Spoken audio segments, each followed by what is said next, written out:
Hello, and welcome to Boring History for Sleep, the podcast that helps you drift off to dreamland while learning about the fascinating figures and events of yesteryear. I'm your host, and I'm so glad you've chosen to spend part of your day or night with me. Before we dive in, I'd love to know where in the world you're listening from and what time it is for you right now. Are you tucked into bed, ready to doze off to tales of medieval monarchs? Or perhaps you're just looking to unwind after a long day with some calming historical storytelling. Either way, I'm honoured to be part of your relaxation routine. Feel free to leave a comment and let me know. And if you enjoy this kind of soft-spoken, educational content, be sure to hit that subscribe button so you never miss an episode. Tonight, we'll be journeying back to the Middle Ages, a time of great change, conflict, and more than a few controversial kings. These royal rascals pushed the boundaries of their power, shocked their subjects, and left scandalous legacies that endure to this day. Some were known for their cruelty, others for their debauchery. But one thing they all had in common was a talent for stirring up trouble. As we explore the lives and reigns of these notorious nobles, we'll paint a vivid picture of what it was like to live in medieval Europe. It was an era of great piety and superstition, when the Catholic Church held immense sway over every aspect of society. At the same time, it was a period of political upheaval, as feudal kingdoms jockeyed for power and kings clashed with the Pope himself. In this turbulent landscape, some monarchs managed to stand out for all the wrong reasons. They challenged religious authorities, brutalized their enemies, and indulged their basest desires, all while claiming a divine right to rule. Their audacity was matched only by the outrage they provoked.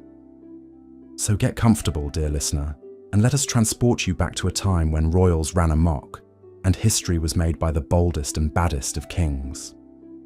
We'll meet a monarch rumoured to have romantic inclinations his subjects found shocking, one who dared to imprison and execute a powerful order of knights, and another who just might be responsible for one of the most famous legal documents of all time. As we uncover each king's story, try to imagine yourself in their world. Picture the grand banquet halls where they feasted, the bloody battlefields where they fought, and the dark, dank dungeons where they locked up their foes. The Middle Ages may seem like a distant, dusty chapter in history, but these royal tales are as juicy and dramatic as any modern scandal. So dim the lights, settle in, and let the soothing sounds of centuries past lull you into a relaxed state. We've got quite a cast of characters to meet on our journey through the annals of medieval misdeeds. And who knows, you just might learn a thing or two before you drift off to sleep. Let's begin with a king whose personal life was the subject of much salacious speculation. William II of England, better known as William Rufus. Born around 1056 AD, William was the third son of William the Conqueror, the Norman king who invaded and subdued England. As a younger son, William wasn't expected to inherit the throne, but fate had other plans. In 1087, William's father died, leaving the crown to his eldest son, Robert Curthose. But Robert was off fighting in the First Crusade, so William saw his chance to seize power. He rushed to England and was crowned king in Westminster Abbey, with the support of influential nobles who preferred him to Robert. From the start of his reign, William Rufus cut a controversial figure. He was known for his fiery temper, his love of luxury, and his disregard for the church. But what really set tongues wagging were the rumours about his personal life. You see, dear listener, medieval England was a deeply religious society, one that took a dim view of any deviation from traditional masculine norms. And William, it seemed, was a bit of a free spirit in that regard. There were whispers that he surrounded himself with fashionable young men, showering them with gifts and attention. Some even claimed his relationships with these favourites went beyond mere friendship. Of course, we can't say for certain whether these rumours were true. Medieval gossip could be just as unreliable as the modern tabloid press. But for a king to face such speculation was deeply scandalous at the time. William's perceived predilections became a favourite topic of his enemies, who saw them as proof of his moral unfitness to rule. As if that weren't enough to cement William's bad boy reputation, he also had a habit of quarrelling with the church. The most famous example came in 1093, when he clashed with Anselm, the Archbishop of Canterbury. The trouble started when William fell ill and, fearing he was on his deathbed, agreed to fill some vacant church positions, including the Archbishopric of Canterbury. He nominated Anselm, a respected scholar and abbot, for the top job. But William didn't die after all, and soon regretted his decision. He had a change of heart and tried to reverse Anselm's appointment, even offering him money to turn it down. Anselm, a man of principle, refused. The two men's relationship only worsened from there. William blocked Anselm from holding church councils and seized some of the archbishopric's revenues. Anselm, for his part, refused to condone William's attempts to assert royal authority over the church. The feud dragged on for years, a very public example of William's willingness to defy religious leaders. All of these controversies might have been forgotten by history if not for the shocking circumstances of William's death. In the year 1100, William was hunting in the New Forest when he was struck by an arrow and killed. The shot was fired by a nobleman named Walter Tyrrell, who just happened to be the brother of the man who had recently succeeded Anselm as Archbishop of Canterbury. Coincidence? Many at the time thought not. Rumours swirled that Tyrrell had assassinated the king on the orders of the church, in retaliation for William's disrespect. Others whispered that William's own brother Henry, who was also hunting in the forest that day, was behind the killing. We may never know the truth of what happened on that fateful hunt. What we do know is that William Rufus left behind a legacy as one of medieval England's most polarising kings, a man whose personal and political scandals made him a subject of fascination and condemnation in equal measure. As we continue our tour through the lives of controversial medieval monarchs, we turn next to a king whose conflicts with religious authority took an even more dramatic turn: Philip IV of France. Born in 1268, Philip came to the throne at the age of 17, inheriting a kingdom that was one of the most powerful in Europe. But he would soon put that power to use in ways that shocked and horrified his contemporaries.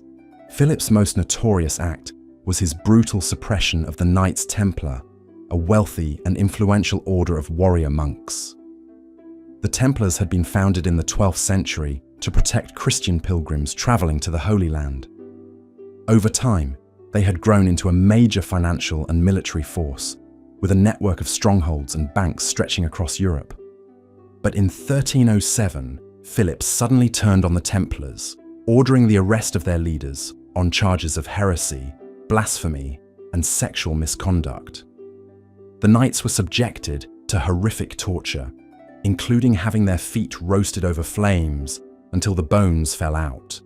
Many confessed to the charges under duress, only to recant later. Philip didn't stop there. He pressured Pope Clement V to dissolve the Templar order entirely, seizing its assets for the French crown. The Templars' Grand Master, Jacques de Molay, was burned at the stake in 1314, proclaiming his innocence to the end.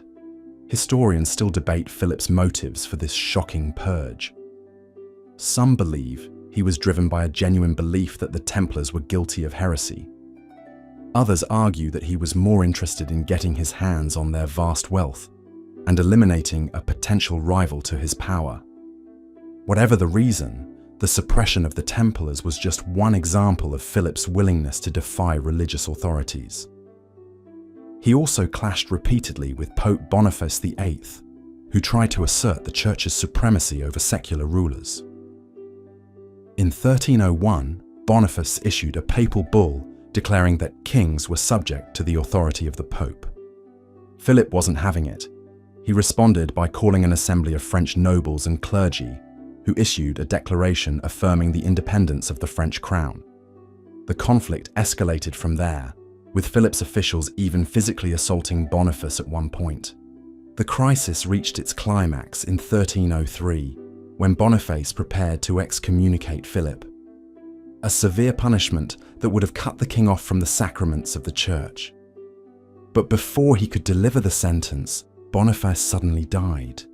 Many suspected foul play, and rumours circulated that Philip had ordered the Pope's murder. Whether or not that was true, there was no denying that Philip had won a major victory over the church, cementing his authority as an absolute monarch. But Philip wasn't content to target just religious institutions. He also turned his ire on another vulnerable group, France's Jewish population. In 1306, he abruptly expelled all Jews from the kingdom, seizing their property and assets for the crown. The expulsion devastated Jewish communities that had lived in France for centuries. Many were forced to flee with little more than the clothes on their backs, seeking refuge in neighbouring lands.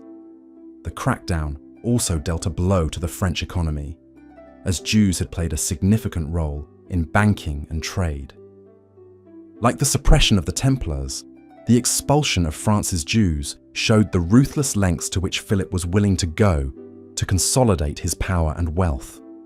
It was a chilling reminder of the precarious position of minorities in medieval society, subject to the whims of monarchs who claimed to rule by divine right. As we've seen, dear listener, Philip IV was a king who left a trail of shock and outrage in his wake. His reign marked a crucial turning point in the balance of power between the monarchy and the church, one that would have profound consequences for centuries to come. But if you think Philip's behaviour was extreme, just wait until you hear about our next royal rogue, Pedro I of Castile, better known to history as Pedro the Cruel. Born in 1334, Pedro was the king of Castile and Leon, one of the most powerful kingdoms in the Iberian Peninsula. From an early age, Pedro developed a reputation for violence and impulsivity. As a young prince, he was known to lash out at anyone who displeased him, once even stabbing a nobleman to death for failing to show him proper respect. But it was as king that Pedro's cruelty truly reached new heights. One of his first acts after taking the throne was to murder his illegitimate half-brother, Fadrique, whom he suspected of plotting against him. Pedro invited Fadrique to a banquet, then had him seized and executed on the spot. Pedro's brutality wasn't limited to his own family. He also had a habit of turning on his allies and advisors, executing them at the slightest hint of disloyalty. One contemporary chronicler claimed that Pedro kept a special mace by his bed, which he used to bash in the skulls of anyone who displeased him. But Pedro's most notorious act of cruelty was his treatment of his wife, Blanche of Bourbon. The marriage was a political one, arranged to cement an alliance between Castile and France. But Pedro had no love for Blanche, and soon abandoned her in favour of his mistress, Maria de Padilla. When Blanche complained about her mistreatment, Pedro had her imprisoned and eventually put to death. The exact circumstances of her demise are unclear, but some accounts suggest that Pedro ordered her to be poisoned. Pedro's scandalous personal life and ruthless rule made him plenty of enemies. In 1366, his half-brother Henry of Trastamara launched a rebellion against him with the backing of the French crown. The ensuing civil war dragged on for years, with Pedro at one point seeking the help of England's Black Prince to shore up his position. In the end, though, Henry emerged victorious. He defeated Pedro in battle and had him captured and killed, according to legend, stabbing his half-brother to death with his own hand. It was a fitting end for a king whose life had been marked by violence and betrayal. As shocking as Pedro's reign was, it wasn't the last time that a Castilian king's personal life would cause a scandal.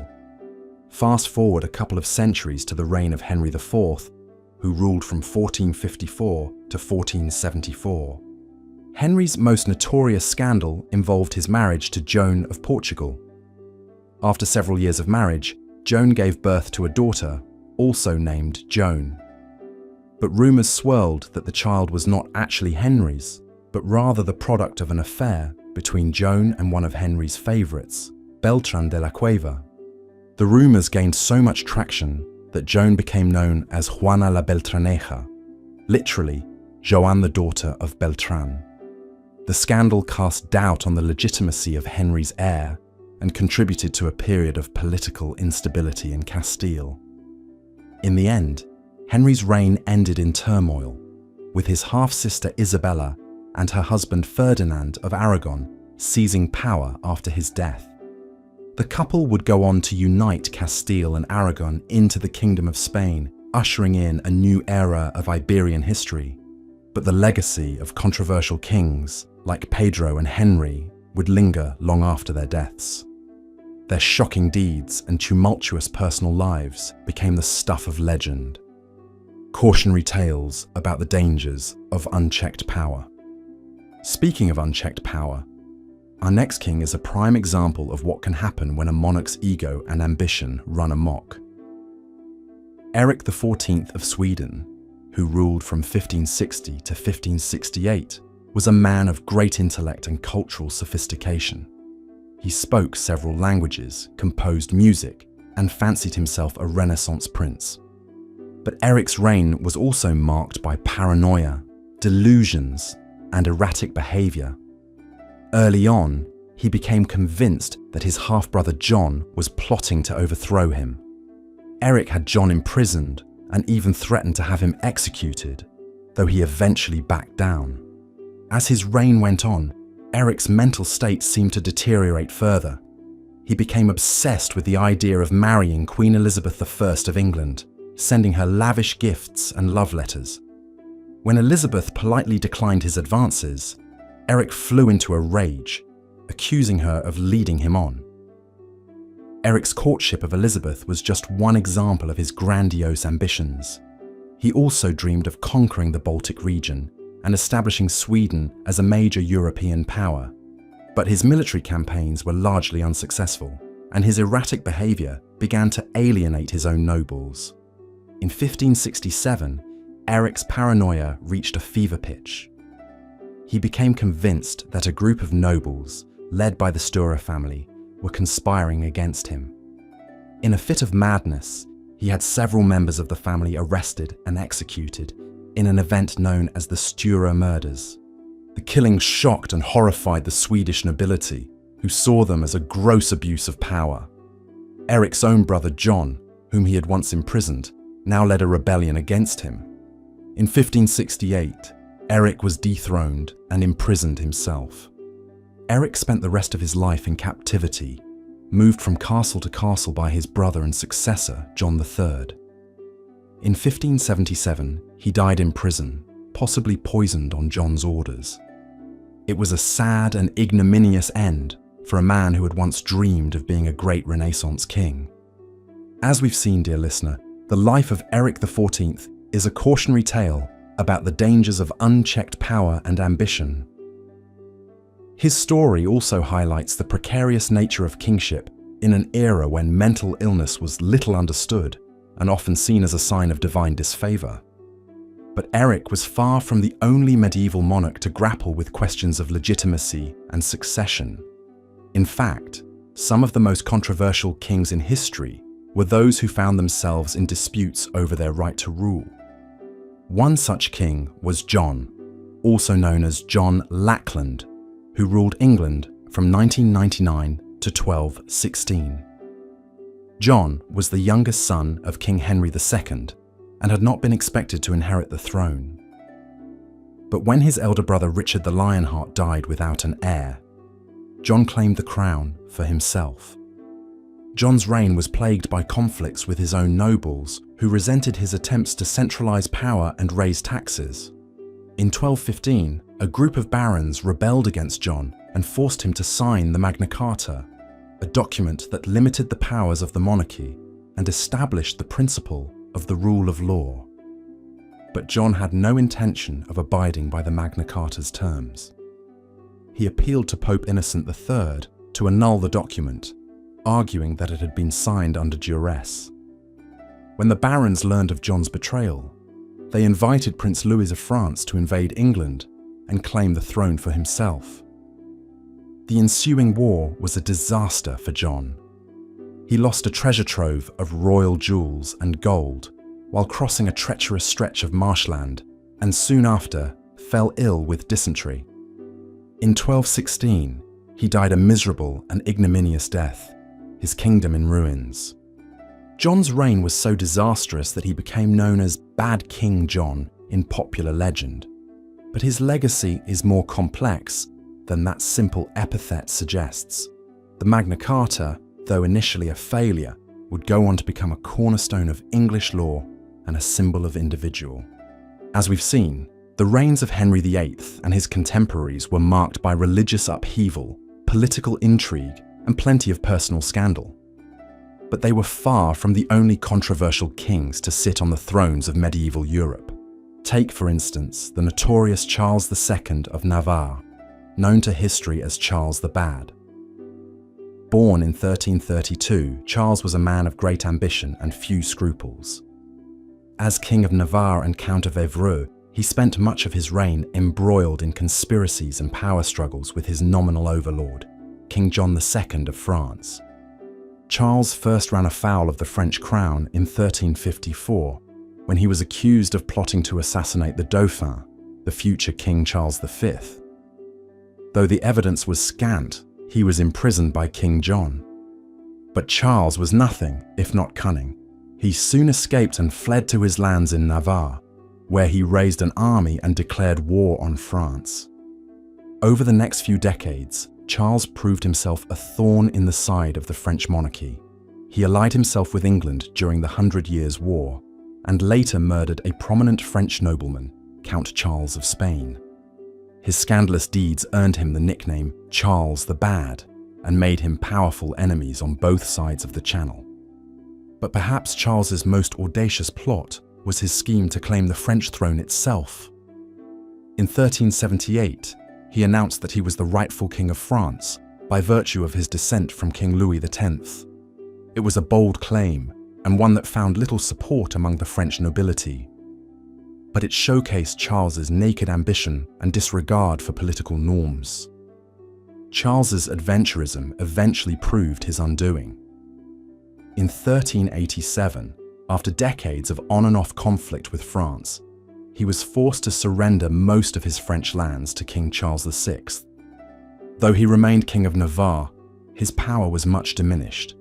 He died just 6 years later, his grand designs largely unfulfilled. Charles the Bad's turbulent reign showcases the web of rivalries and alliances that defined medieval politics. In an age when royal authority was often tenuous, ambitious nobles like Charles could carve out their own fiefdoms and challenge even the mightiest of kings. But if Charles represented the height of feudal power politics, other controversial kings took their cues from the ruthless dynasts of the ancient world. One such figure was Vlad III, Prince of Wallachia, better known to history as Vlad the Impaler. Born in 1431 in present-day Romania, Vlad was the second son of Vlad II, Tranquil, a member of the Order of the Dragon, a chivalric order dedicated to defending Christian Europe from the Ottoman Turks. As a young nobleman, Vlad and his brother were sent to the Ottoman court as political hostages, a common practice at the time, designed to ensure the loyalty of vassal rulers. Vlad's years in Ottoman captivity had a profound impact on his psyche and his ruling style. He developed a deep hatred for the Turks and a reputation for brutality that would follow him all his life. When Vlad finally claimed the Wallachian throne in 1456, he wasted no time in consolidating his power. He invited his political rivals to a great feast at his castle, then had them all arrested and impaled on stakes. This grisly display was just a taste of the terror to come. Over the next few years, Vlad earned his macabre nickname through a campaign of cruelty that shocked even his contemporaries. He impaled thousands of his own subjects for crimes as petty as stealing a loaf of bread. He also unleashed a reign of terror against the Transylvanian Saxons, a German-speaking minority whom he saw as a threat to his power. But Vlad reserved his greatest brutality for his old enemies, the Ottoman Turks. In 1462, he launched a daring raid into Ottoman territory, burning villages and slaughtering peasants with gleeful abandon. When the Sultan Mehmed II sent envoys to negotiate a truce, Vlad had them impaled on the spot. Vlad's defiance of the Ottomans made him a hero to many in Europe, who saw him as a Christian bulwark against the Islamic tide. But his cruelty and paranoia eventually alienated even his closest allies. In 1462, he was deposed by his own brother Radu, who had been raised alongside him as an Ottoman hostage. Though he later regained his throne, his power was broken. Vlad himself was killed in battle in 1476 or 1477, his body allegedly decapitated by the Turks. Today, Vlad the Impaler is remembered more as a figure of Gothic horror than as a real historical personage. His deeds were so shocking, so seemingly inhuman, that it's tempting to relegate him to the realm of nightmares and dark fantasies. But the true history of this controversial king is even more disturbing than the legend. Vlad's reign of terror may have been extreme, but it was far from unique in the bloody annals of medieval kingship. Across Europe, monarchs and nobles alike engaged in acts of cruelty and vengeance that seem scarcely believable to modern minds. In England, for instance, there was the notorious King John, whose misrule and capricious violence led to a baronial revolt and the signing of the Magna Carta in 1215.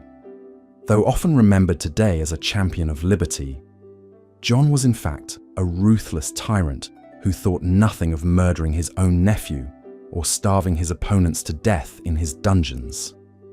Then there was the Holy Roman Emperor Frederick II, a brilliant but amoral ruler who clashed repeatedly with the papacy and was accused of heresy, blasphemy, and even Satanism by his enemies. Frederick was a man of insatiable curiosity and cruel whims, who once had a group of children raised in isolation to see what language they would speak, the so-called language deprivation experiment. He was also rumoured to have kept a harem of concubines and dabbled in the occult arts, charges that only added to his sinister reputation. But perhaps no medieval monarch embodied the dangerous allure of power quite like the legendary Empress Theodora of the Byzantine Empire. Born into poverty and disgrace, her father was a bearkeeper at the Hippodrome, and she herself worked as an actress and courtesan in her youth.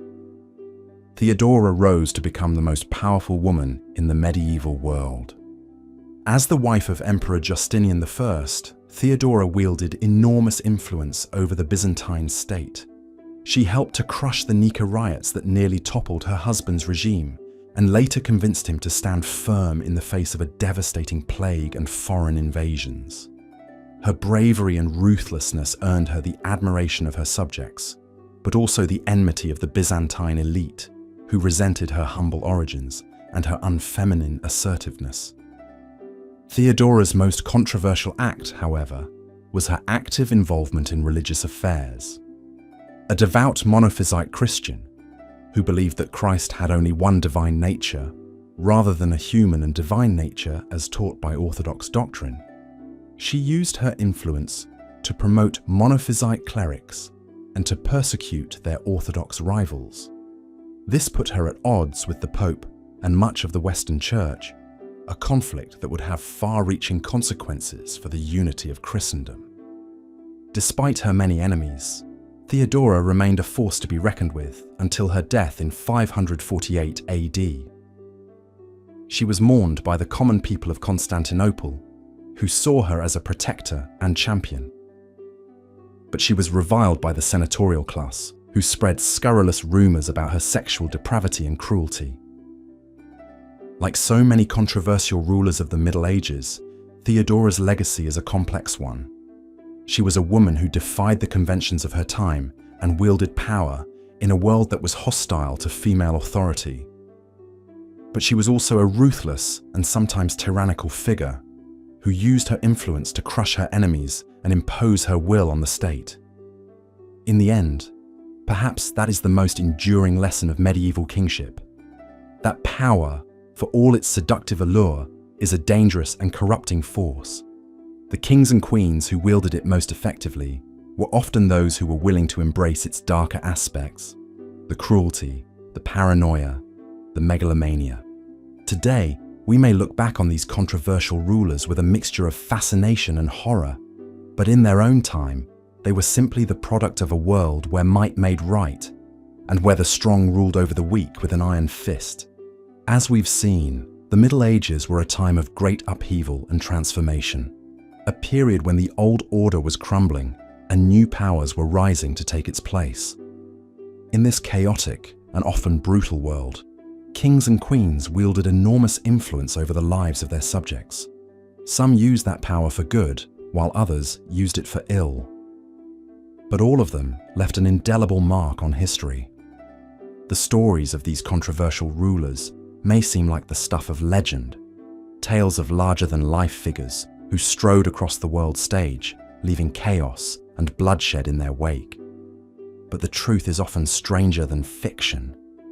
These men and women were real people, with real flaws and real passions. They were the product of their times, shaped by the beliefs and values of the society in which they lived. And yet, for all their faults and foibles, these kings and queens also had a profound impact on the course of human events. They helped to shape the political, social, and religious landscape of medieval Europe, a legacy that endures to this day. As we look back on their lives and deeds, it's easy to pass judgment from the comfort of our modern vantage point. But to truly understand these controversial rulers, we must try to see the world through their eyes, to grasp the challenges they faced, the beliefs they held, and the choices they made. Only then can we begin to appreciate the complexity and the contradictions of medieval kingship, and to grapple with the enduring questions that these remarkable men and women left behind. The stories we've explored in this series are just a small sampling of the many controversial kings and queens who left their mark on the Middle Ages. From the ruthless dynasts of the early feudal era to the absolutist monarchs of the late medieval period, these rulers embodied both the best and the worst of human nature. Some, like Charlemagne or Alfred the Great, are remembered as wise and just leaders who brought order and stability to their kingdoms. Others, like Vlad the Impaler or King John, are reviled as tyrants and monsters who unleashed untold suffering on their subjects. But whether they were beloved or despised, these monarchs all shared one thing in common: the awesome power and responsibility of kingship. In an age when the divine right of kings was taken for granted, and when the fate of nations hung on the whims of a single ruler, the decisions made by these men and women had far-reaching consequences. Their reigns were marked by war and peace, by famine and plenty, by piety and sin. They built great cathedrals and castles, patronized the arts and sciences, and left a lasting imprint on the culture and society of their times. And yet, for all their grandeur and glory, these kings and queens were also deeply human, prone to the same fears, desires, and weaknesses as the rest of us. They loved and hated, triumphed and failed, lived and died. In the end, they were simply men and women who bore the heavy burden of leadership in a turbulent and often unforgiving age. As we reflect on their lives and legacies, we are reminded of the timeless lessons of power and politics, of ambition and hubris, of courage and cruelty. These are the themes that echo down through the ages, from the halls of medieval palaces to the corridors of modern power. And so, as we drift off to sleep, let us ponder the stories of these controversial kings and queens, not just as dusty relics of a bygone era, but as enduring reminders of the human condition. For in their triumphs and their tragedies, their virtues and their vices, we may just catch a glimpse of ourselves. We left off with the shocking execution of Anne Boleyn, second wife of Henry VIII, on trumped-up charges of adultery and treason in 1536. The tyrannical king would waste little time moving on from this dark chapter. Mere days after Anne's head had left her shoulders on the executioner's block, Henry was engaged to the demure and obedient Jane Seymour. In many ways, Jane was the antithesis to Anne Boleyn. Where Anne had been fiery, bold, and opinionated, Jane was passive, gentle, and pliable. She was what Henry wanted in a wife at this point, a docile partner who would provide him a male heir without argument or protest. 11 days after Anne's execution, while the court still reeled, Henry and Jane were wed in a private ceremony. Henry's subjects may have been aghast at the dizzying speed of events, but they also desperately hoped this unassuming new queen could succeed where her predecessors had failed, in giving birth to a healthy prince. England had seen enough turmoil and uncertainty in the succession. To Henry's delight, Jane soon fell pregnant and gave birth to a son, Edward, in October 1537. At long last, he had achieved his primary aim. Tragically, Jane would not have long to savour her triumph. She fell gravely ill with childbed fever soon after Edward's birth and died just 2 weeks later. Henry was utterly bereft at the loss of his most beloved queen. In a reign defined by marital strife and notoriety, his union with Jane would be remembered as his happiest. He would eventually be buried beside her, as per his wish, a rare gesture of esteem and affection from the oft-wed king. With Jane's death, the problem of succession reared its head once again. Henry still had only one male heir, and in an age of high infant mortality, this was a tenuous position indeed. After a period of mourning, the king began seeking a new bride, intent on reinforcing the Tudor dynasty. Numerous candidates were considered, with Henry even contemplating marrying his own daughter Mary at one point, a match as scandalous as it was unlikely. In the end, Thomas Cromwell, Henry's chief minister, devised a plan to wed the king to Anne of Cleves, a German noblewoman. Cromwell hoped the match would strengthen England's ties with Protestant Europe amidst ongoing religious strife. A portrait was dispatched to Henry, who deemed himself satisfied with Anne's comely looks. But upon meeting her in person for the first time, the king was repulsed, declaring her a Flanders mare. The feeling was mutual. Anne found Henry old, corpulent, and foul-smelling. Nevertheless, the marriage went ahead in January 1540, though it was never consummated. Revolted by his new bride, Henry could scarcely stand to be in the same room with her. The morning after the wedding, he raged to Cromwell that he had plainly been misled about Anne's appearance. In a matter of months, the marriage was annulled on grounds of non-consummation, and Anne's pre-existing betrothal to another European nobleman. The amicable Anne accepted the judgment and a generous settlement. She lived out her days in England in comfort as the king's sister. For Cromwell, the ill-fated Cleves marriage spelled disaster. He had pushed for the union and was now blamed for its failure. Cromwell's many enemies at court had been waiting for just such an opportunity to turn the king against him. Led by the Duke of Norfolk, they convinced Henry that his once trusty minister was a traitor. Cromwell was arrested and condemned to death without trial, his dizzying downfall a reminder of the capriciousness of Henry's favour. No sooner was Cromwell in his grave than Henry wed for the 5th time, marrying the vivacious teenager Catherine Howard. Norfolk's niece was a flirtatious beauty who restored the king's lust for life despite being 30 years his junior. But history would soon repeat itself in shocking fashion. Whispers reached Henry of Catherine's colourful sexual past and possible infidelity.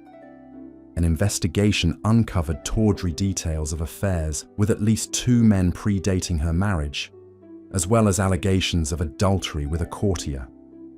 For the aging Henry, it was a crushing blow. Enamoured with his girl bride, he had indulged her every whim and shown off her youthful charms, only to be made a fool of by her scandalous conduct. The punishment would be every bit as brutal as that meted out to Anne Boleyn. After a trial in which her own relatives provided damning evidence, Catherine was beheaded for high treason in February 1542, along with several alleged paramours. The Howard debacle marked a turning point for the king. His health in serious decline and having grown morbidly obese, Henry withdrew from public life. Perhaps chastened by this humiliation, he made a far more sensible choice for his sixth wife, marrying the mature widow Catherine Parr in 1543. More nurse than spouse, Parr would be spared the cruel fates of her predecessors, providing Henry companionship in his final years. Throughout this tumultuous period, the king had not neglected his obsession with securing the succession. The misfortunes that had befallen Henry's wives stood as stark reminders of the fragility of the Tudor dynasty. With characteristic ruthlessness, the king moved to shore up his line, executing any and all perceived threats. Most notably, Margaret Pole, Countess of Salisbury and daughter of George, Duke of Clarence, was brutally put to death in 1541 on trumped-up charges of treason at the age of 67. Her real crime was being one of the few remaining Plantagenets with a blood claim to the throne. The manner of her execution was especially vicious. When Margaret refused to lay her head upon the block, the inexperienced executioner hacked at her head and shoulders, taking 11 blows to strike the fatal hit. It was a gruesome end for a woman of noble birth, and a sign of Henry's growing paranoia and brutality. As the king's life drew to a close, the question on all lips was the fate of his sole male heir. Edward was still a child, inheriting the throne at the tender age of 9 upon Henry's death in January 1547. On his deathbed, the king had named a regency council dominated by Protestants to rule on Edward's behalf. But this did little to quell the vicious power struggle already brewing. Despite reigning for only 6 years, Edward VI would preside over a period of immense religious upheaval. Under the sway of radical Protestant advisors like Edward Seymour and John Dudley, he would accelerate the English Reformation begun by his father, moving the Church of England in an even more extreme direction. Catholic rites were banned, priests could marry, and even the act of hearing the Latin Mass was punishable by imprisonment. But like so many boy kings, Edward's reign would be cut tragically short. Always a sickly youth, he contracted tuberculosis and died at the age of 15 in 1553. On his deathbed, and under the influence of Dudley, he had attempted to block the Catholic Mary from the succession. But this plot unravelled, and Mary took her rightful place as England's first Queen Regnant. For a monarch later vilified as Bloody Mary, she began her reign on a conciliatory note, pardoning traitors and declaring her intent to rule by good counsel.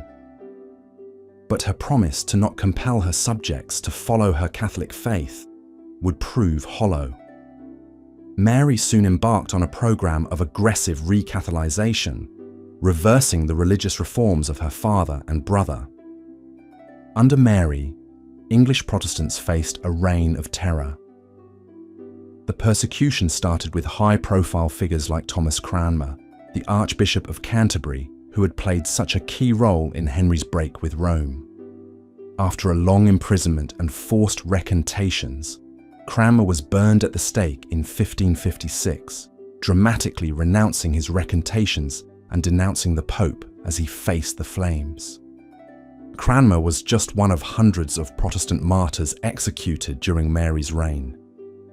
The stories of their brutal deaths, many burned alive for heresy, would sear into the English imagination. But Mary's religious extremism won her few friends, with growing unrest and several attempted uprisings against her rule. Her legitimacy was further weakened by an unpopular marriage to Philip II of Spain, which prompted fears of foreign domination. In the end, Mary's turbulent reign would last a mere 5 years. Like her Tudor predecessors, Mary was haunted by the need to produce an heir, but her phantom pregnancies came to naught, and she died childless in 1558, paving the way for her Protestant half-sister Elizabeth to inherit the throne. The nearly 45-year reign of Elizabeth I would usher in a golden age for England after decades of turmoil. Keenly aware of the examples set by her father's matrimonial misadventures, Elizabeth would make the shocking choice to never wed at all, famously proclaiming, "I will have but one mistress here and no master." Her marital status birthed her image as the Virgin Queen, wedded only to her country. But Elizabeth's romantic life was a subject of endless scandal and speculation. Throughout her reign, she was linked to several favourites, most notably her sweet Robin, Robert Dudley. Rumours swirled that the lifelong bachelor was impotent, that he had murdered his first wife to be free to marry the Queen, and that he was even Elizabeth's secret lover or illegitimate half-brother. None of this could be proven, but the whispers persisted. As Queen, Elizabeth had to fend off countless marriage proposals from foreign princes and navigate the tricky waters of international diplomacy. She used the lure of matrimonial alliances as a key political tool while ultimately remaining single. Her failure to marry was a source of great concern, but she skillfully managed the succession issue, designating James VI of Scotland as her heir on her deathbed. Elizabeth's reign was marked by military triumphs like the defeat of the Spanish Armada, flourishing arts patronage, and relative stability after the tumult of previous decades. But it was not without its share of intrigue and unrest. The Queen faced numerous plots against her life, including from the Duke of Norfolk, the highest-ranking peer in England, who schemed to wed Mary, Queen of Scots, and place her on the English throne. The Catholic Mary had fled to England after being deposed in Scotland and was immediately imprisoned by Elizabeth. Seen as a threat because of her strong claim to the English crown, Mary would remain a captive for nearly 20 years. She became the focal point for Catholic conspiracies and ultimately entangled in the Babington plot to assassinate Elizabeth. Convicted of treason, she was beheaded on Elizabeth's orders in 1587 after much agonizing by the Queen. Mary's execution remains one of the most controversial and dramatic episodes of Elizabeth's rule. It carried eerie echoes of the vicious dynastic slaughter that had characterized her father's reign. But while Henry VIII had annihilated threats and upended the country for the sake of producing an heir, Elizabeth would defy this model, ruling England as a woman alone in a remarkable feat of political survival. In the end, the Tudor dynasty would not long outlive Elizabeth. After 118 years on the throne, the House of Tudor came to an end with her death in 1603. The crown passed peacefully to the Stuarts in the form of James I of England, the son of Elizabeth's old nemesis Mary, Queen of Scots. It was a twist of fate laden with irony, and a sign of just how far England had come since the bloody days of Henry VIII. As we reflect on the scandalous reigns of the Tudor monarchs, what lingers above all is a sense of the immense human drama behind the crown. The royal bed and birthing chamber formed the epicenter of political life, shaping the fates of queens and countries alike. For all their outward splendor, monarchs like Henry VIII were slaves to the most primal of drives: the need to secure the succession at any cost. The Tudor period also reminds us of the astonishing power of the individual to shape the course of history. Towering personalities like Henry VIII and Elizabeth I loom large over the era, their personal quirks and obsessions leaving indelible marks on everything from England's religion to its place on the international stage. At the same time, the period's queens consort stand as poignant reminders of the human collateral damage wrought by unchecked royal power. In death, as in life, the controversial Tudor monarchs retain their hold on our imaginations, inviting us to reflect on the enormous burdens and responsibilities of wearing a crown. As scandals swirled and heads quite literally rolled, England was dragged into the modern era, undergoing religious, political, and cultural revolutions that would reverberate through the centuries. Against all odds, the tawdry Tudor court birthed a new model of English kingship, and a legacy as captivating as it is shocking. As we've seen, the reigns of Pedro I of Castile, Eric XIV of Sweden, and John of England were marked by brutality, paranoia, and conflicts with nobility that would ultimately lead to their downfalls. But perhaps no medieval monarch left a more indelible mark on history than Henry VIII of England. Born the second son of Henry VII, young Henry was never expected to inherit the throne. But when his elder brother Arthur died suddenly at age 15, Henry became the heir apparent. He ascended to the throne in 1509 at age 17, quickly marrying his brother's widow, Catherine of Aragon.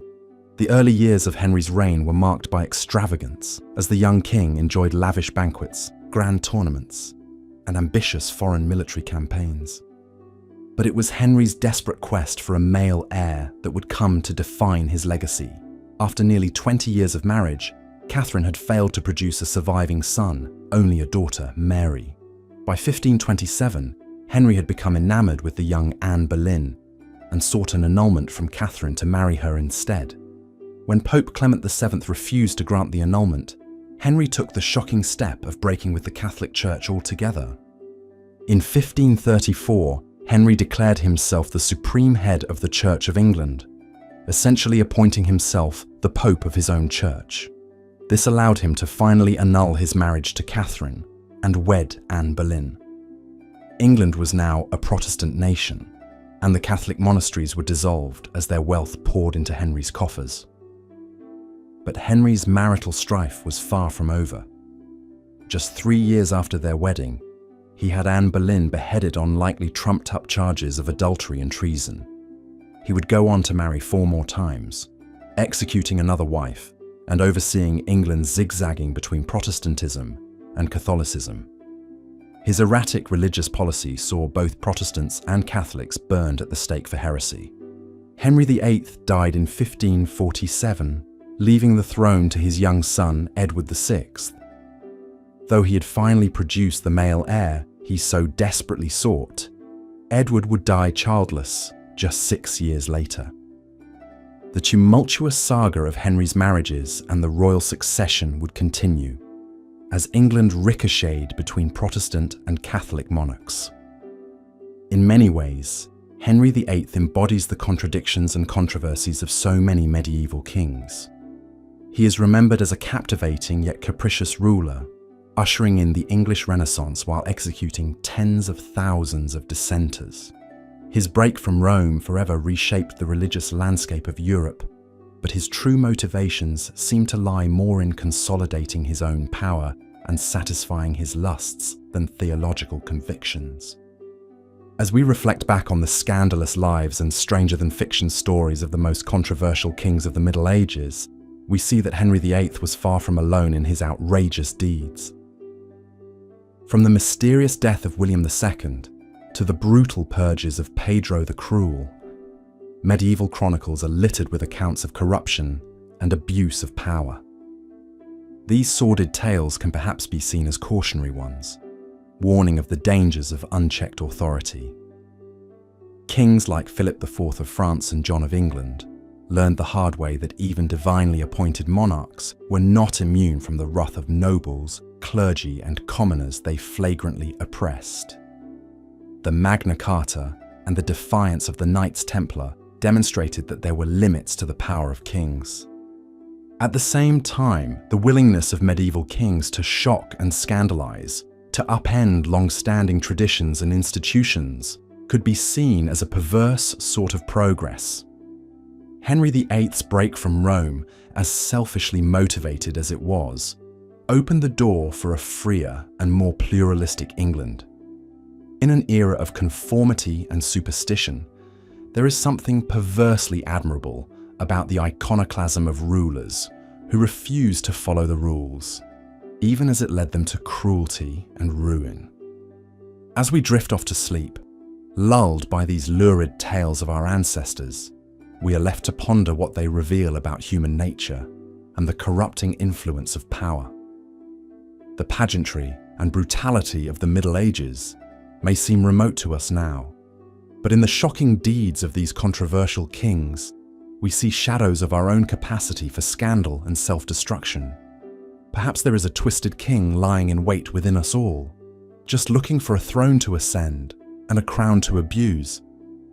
And on that unsettling note, I bid you good night and sweet dreams of more civilized times. And so, as we've seen, the reign of Henry VIII was marked by tumult, scandal, and religious upheaval that would forever change the course of English history.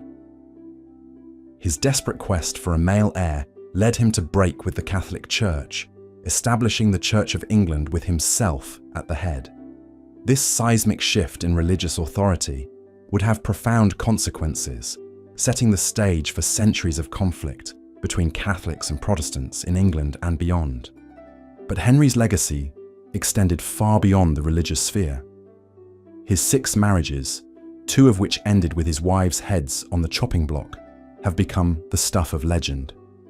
The tale of Anne Boleyn, in particular, has captured the imagination of generations. A vivacious, ambitious woman who caught the eye of a king, only to be accused of adultery and incest when she failed to produce a male heir. Her tragic end, beheaded on the grounds of the Tower of London, serves as a chilling reminder of the precariousness of life in Henry's court. Indeed, Henry's reign was characterized by an almost casual brutality, a willingness to dispose of anyone who stood in the way of his desires. From the execution of his loyal advisor, Thomas More, who refused to acknowledge Henry as head of the church, to the ruthless suppression of the Pilgrimage of Grace, a popular uprising against his religious reforms, Henry demonstrated time and again that he would brook no opposition to his will. Yet despite his many flaws and transgressions, Henry VIII remains a towering figure in English history. His reign saw England emerge as a major player on the European stage, with Henry himself taking an active role in diplomacy and warfare. He presided over a flourishing of art and culture, patronizing such luminaries as the painter Hans Holbein and the composer Thomas Tallis. And of course, his enduring legacy can be seen in the very fabric of modern Britain, from the monarchy to the Church of England. As we reflect on the lives and legacies of these controversial medieval kings, it's hard not to be struck by the sheer scope and scale of their impact. From William the Conqueror to Henry VIII, these men shaped the course of history in ways that continue to reverberate to this day. Their reigns were marked by scandal, intrigue, and violence, but also by moments of great achievement and progress.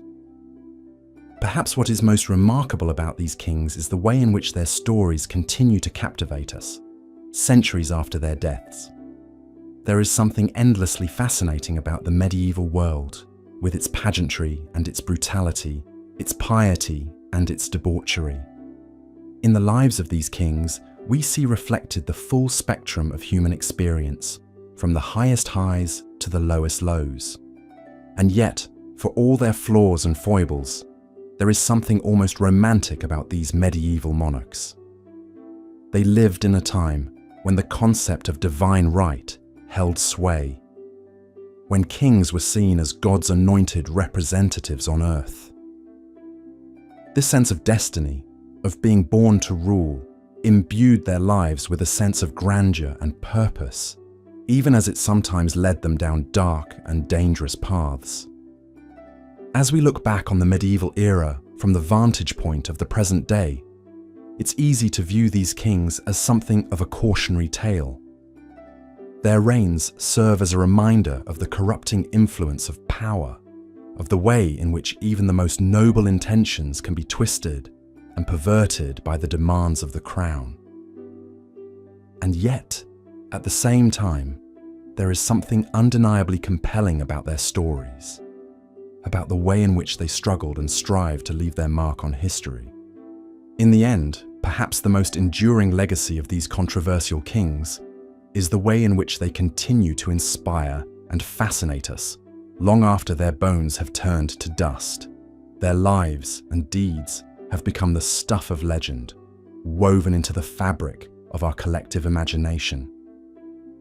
And as we drift off to sleep, our minds filled with tales of courtly intrigue and battlefield heroics, we can perhaps find some small measure of comfort in the knowledge that, for all their flaws and failures, these kings left an indelible mark on the world, one that will endure for generations to come.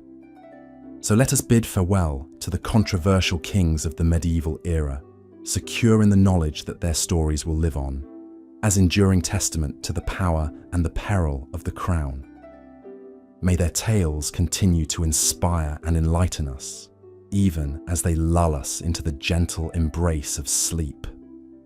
And may we awake in the morning with a newfound appreciation for the rich tapestry of history, and for the countless men and women who have shaped it through their deeds and their misdeeds, their triumphs and their tragedies.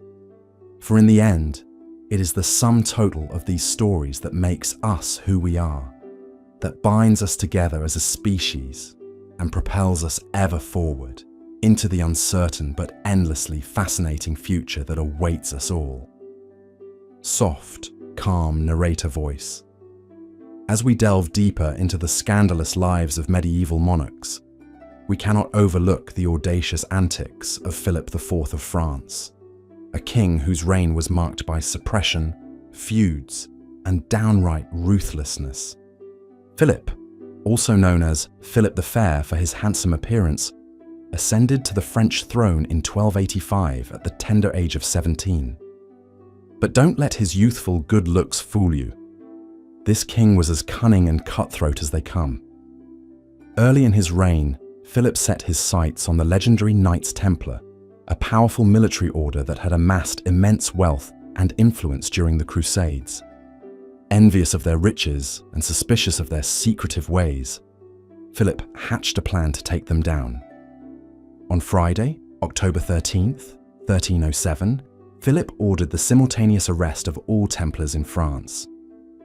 In a move that would make even the most ardent conspiracy theorist blush, he charged them with a litany of offences, including heresy, blasphemy, and homosexuality. The stunned knights were hauled off to face torture and trial, their vast treasure seized by the crown. After confessions were extracted under duress, scores of Templars were burned at the stake, including their Grand Master Jacques de Molay. As the flames consumed him, de Molay allegedly cursed Philip and Pope Clement V, who had conspired with the king to dismantle the order. But Philip's audacity didn't stop there. In an era where monarchs were expected to defer to the authority of the church, Philip dared to challenge the Pope himself. When Pope Boniface VIII asserted the supremacy of papal power, Philip retaliated by calling for a general church council to have the pontiff deposed. Boniface shot back with a papal bull threatening Philip with excommunication, but the defiant king had the bull ceremonially burned in Paris. The feud reached a shocking climax when a gang of Philip's henchmen attacked the 68-year-old Pope in his palace, allegedly striking him in the face. Although Boniface was released after 3 days, he died just a month later, leaving Philip to install a more compliant French pope and cement his authority over the church in France. As if that weren't enough, Philip also turned his ire on France's Jewish population. In 1306, he abruptly expelled all Jews from the kingdom, giving them mere months to flee and seizing their property and assets in the process. Thousands were forced to sell their belongings for a pittance before going into exile, while Philip lined his coffers with their wealth. Philip's heavy-handed approach extended to his own nobility as well. He ruthlessly suppressed uprisings and revolts, executing scores of knights and lords who dared defy his authority. He also imposed heavy taxes and debased the currency to finance his ambitious military campaigns, earning the ire of his overtaxed subjects. For all his strong-arm tactics, Philip was an undeniably effective ruler who strengthened the French monarchy and expanded royal power. He standardized weights and measures, reformed the legal system, and even banned private wars between nobles. His reorganization of the government and assertion of the supremacy of the state over all other institutions laid the foundations for France's rise as a major European power in the centuries to come. Yet Philip's legacy is forever tainted by the brutality and scandal that marked his reign. His suppression of the Templars, expulsion of the Jews, and clashes with the Pope shocked the conscience of medieval Europe and reverberated long after his death. In the end, Philip IV may have been called the Fair, but there was nothing fair or just about his treatment of his subjects and rivals alike. As we ponder this controversial king's misdeeds, it's hard not to wonder how he might have fared in our modern world of social media and 24-hour news cycles. One can only imagine the scandalous headlines and blistering hot takes that would have dogged Philip at every turn. But alas, we must leave such musings for another day as we allow ourselves to be lulled into slumber by the sordid tales of medieval monarchs gone mad with power. Good night, dear listener, and may your dreams be free of despotic kings and scheming popes. Transition to next segment. From one notorious ruler to another, we turn our attention now to a king whose cruelty was so legendary that it earned him a chilling epithet: Pedro, the Cruel of Castile. Glancing at the magnificent gold crown encrusted with glittering rubies and emeralds, John carefully placed it atop his head. The immense weight of this priceless symbol of power and authority was not lost on him in this moment. John, youngest son of Henry II and Eleanor of Aquitaine, had finally achieved his ultimate ambition, to be crowned King of England, but his grip on power would prove tenuous at best. You see, John had not been the original heir to the throne. That designation fell to his celebrated older brother Richard the Lionheart. While Richard was off leading the Third Crusade and later being held captive, John attempted to seize power. This earned him the mocking moniker John Lackland from his father, who had already parcelled out his lands to John's brothers. The nickname would prove to be darkly prophetic. After Richard's untimely death, John did finally secure his place on the throne in 1199, but he quickly made powerful enemies with his erratic, cruel, and tyrannical behaviour. John's reign would be characterised by a series of disasters, both political and military. A mere 5 years into his rule, John suffered a massive blow to his prestige when he lost Normandy and most of his other French lands to Philip II of France. This was a humiliating defeat for an English king who was also a vassal to the French king. Returning from France after his devastating losses, John attempted to rebuild his reputation by leading a campaign in Ireland. But his efforts gained little, and he returned to England once again in disgrace. John's next blunder would be his protracted quarrel with Pope Innocent III over who should be the new Archbishop of Canterbury.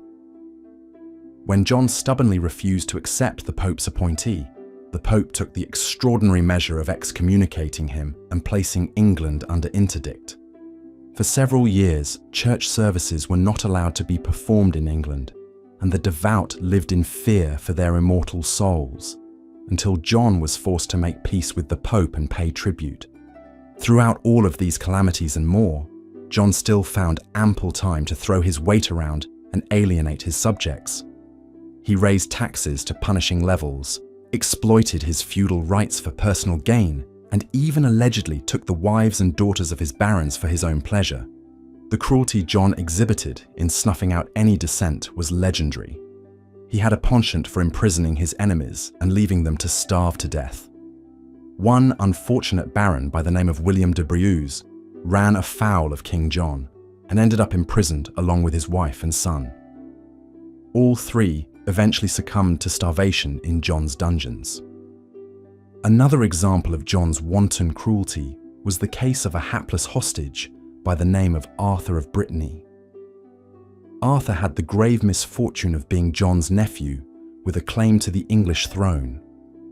Seeing Arthur as a threat, John had him imprisoned and, according to some accounts, killed him with his own hands. With John's cruelty and misrule rousing the hatred of his subjects, the most powerful barons finally had enough. In 1215, they raised an army against John and forced him to sign the Magna Carta at Runnymede. This great charter would go on to be the foundation for the rights of English citizens and an important precursor to democratic rule. But John, never one to learn his lesson, didn't take this setback lying down. He wrote to the Pope complaining that the Magna Carta had been exacted under duress. The Pope agreed and annulled the document, plunging England into civil war. The barons offered the throne to Prince Louis of France, who promptly invaded. Fortunately for John, he was spared from yet another humiliating defeat, this time by his own death. According to one account, John had set out from the port town of King's Lynn with his army and began crossing the treacherous tidal marshes of the Wash. John's baggage train, which was said to include the crown jewels, didn't make it across the mudflats that day. As the tide came rushing in, the wagons, horses, and men were all caught in the churning current and dragged out to sea along with John's priceless treasure. Some say it was the loss of his jewels that broke John's heart and led to his death a few days later, while others whisper that he was done in by a surfeit of peaches, or even poisoned by a vengeful monk. Whatever the cause, John's ignominious end was a fitting one for a king who had brought so much misery to his subjects. He died reviled and unmourned, leaving a legacy of cruelty, treachery, and misrule. To this day, King John is remembered as one of the worst kings in English history. His name is synonymous with failed leadership and abuse of power.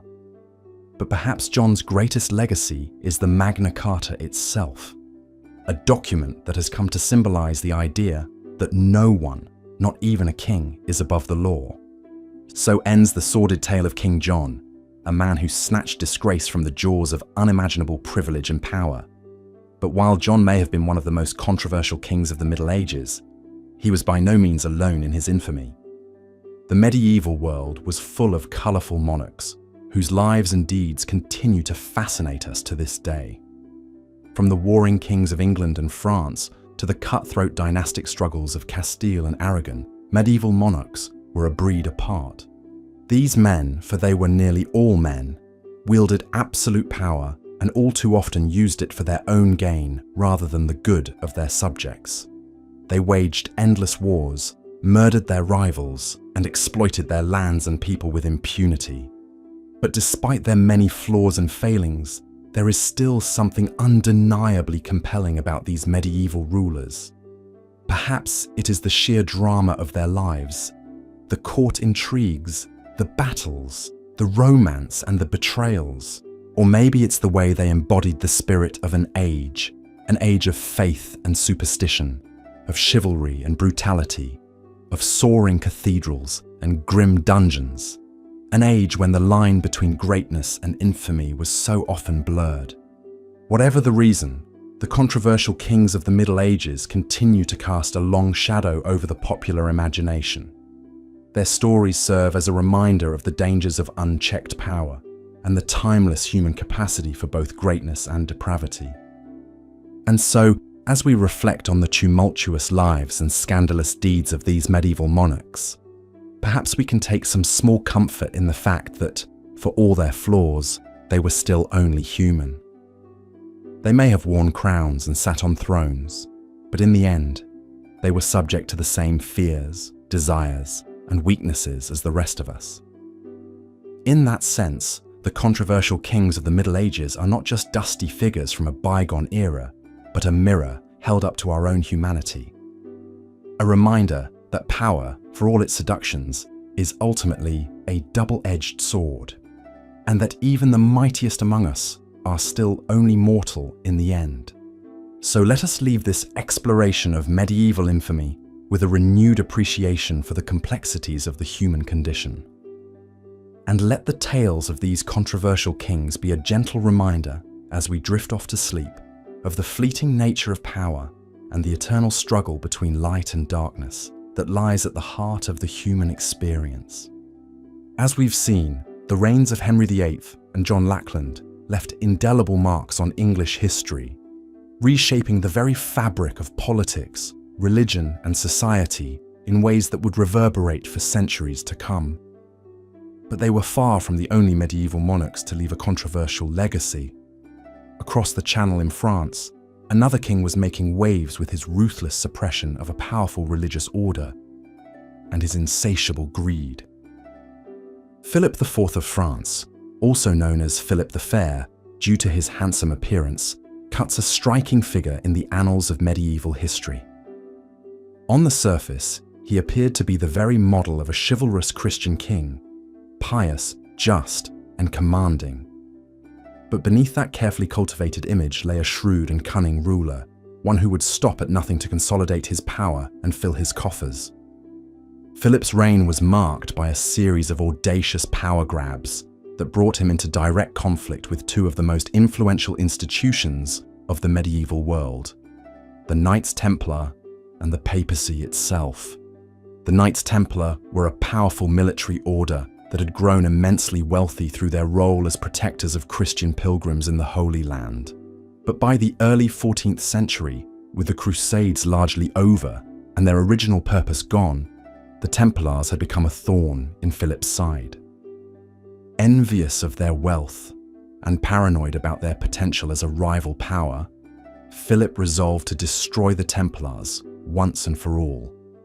In an audacious move, he ordered the arrest of all Templars in France on October 13th, 1307, a Friday the 13th that would go down in infamy. The Templars were subjected to brutal torture and coerced into making false confessions of heresy, blasphemy, and sexual depravity. Many were burned at the stake, their order disbanded, and their assets seized by the crown. But Philip's thirst for power and wealth was not yet sated. He soon found himself embroiled in a bitter feud with Pope Boniface VIII, who sought to assert the Church's authority over temporal rulers like Philip. In a shocking display of defiance, Philip had the elderly pontiff kidnapped and beaten, an act that left Boniface broken and humiliated. Though the Pope escaped and excommunicated Philip, he died shortly thereafter, leaving the French king to install a more pliant pope of his own choosing. Philip's heavy-handed treatment of the Church and his shameless looting of the Templars' wealth may have won him few friends, but it undoubtedly made him one of the most feared and formidable rulers of his age. His ruthless consolidation of power laid the groundwork for the rise of the French monarchy as a centralized, absolute authority, a legacy that would endure for centuries to come. But Philip was not content to merely crush his rivals and enrich himself at the expense of others. He was also responsible for one of the most shameful episodes in medieval French history, the expulsion of the Jews in 1306. Seeking to bolster his depleted treasury, Philip ordered the arrest of all Jews in his kingdom, seizing their property and assets and forcing them to leave the country under pain of death. It was a cruel and cynical move, one that uprooted entire communities and inflicted untold suffering on thousands of innocent people. But for Philip, it was simply another means to an end, a way to line his pockets and tighten his grip on power, no matter the human cost. As we reflect on the life and legacy of this most controversial of French kings, it's hard not to be struck by the sheer audacity of his actions. In an age when the Church reigned supreme and the power of kings was still constrained by feudal obligations, Philip IV stood out as a ruler who dared to challenge the established order and who almost always emerged victorious. But at what cost? The suppression of the Templars, the humiliation of the papacy, the expulsion of the Jews, these were not the acts of a just or benevolent ruler, but rather the desperate gambits of a man consumed by his own ambition and greed. In his quest for power and wealth, Philip IV left a trail of destruction and suffering in his wake, one that would cast a long shadow over the history of medieval France. As we continue our journey through the annals of controversial kings, we'll encounter more rulers like Philip, men who wielded their power with a ruthless and often reckless abandon, leaving behind a complicated and often troubling legacy. But perhaps none would match the sheer brutality and bloodshed of our next subject, a Castilian king whose cruelty knew no bounds, and whose very name would become synonymous with terror and tyranny. Pedro I of Castile, known to history as Pedro the Cruel, was a king who seemed to revel in violence and mayhem. Born in 1334, he came to the throne at the tender age of 16. But any hopes that his youth might temper his ruthless streak were quickly dashed. From the very beginning of his reign, Pedro showed himself to be a ruler with a sadistic streak, one who took pleasure in the suffering of others. One of the most notorious episodes of Pedro's reign came early on, when he ordered the execution of his own illegitimate half-brother, Alfonso. The young prince had been a potential rival for the throne, and Pedro wasted no time in eliminating the threat.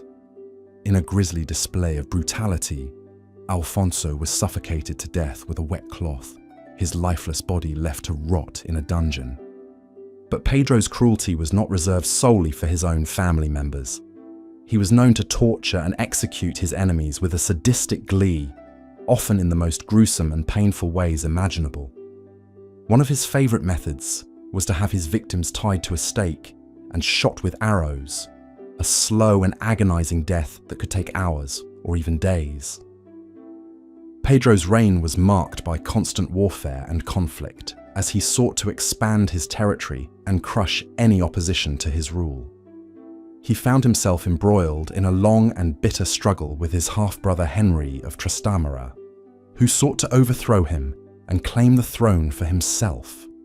In a twist of fate that seems almost too bizarre to be true, Pedro even managed to drag England into his conflicts.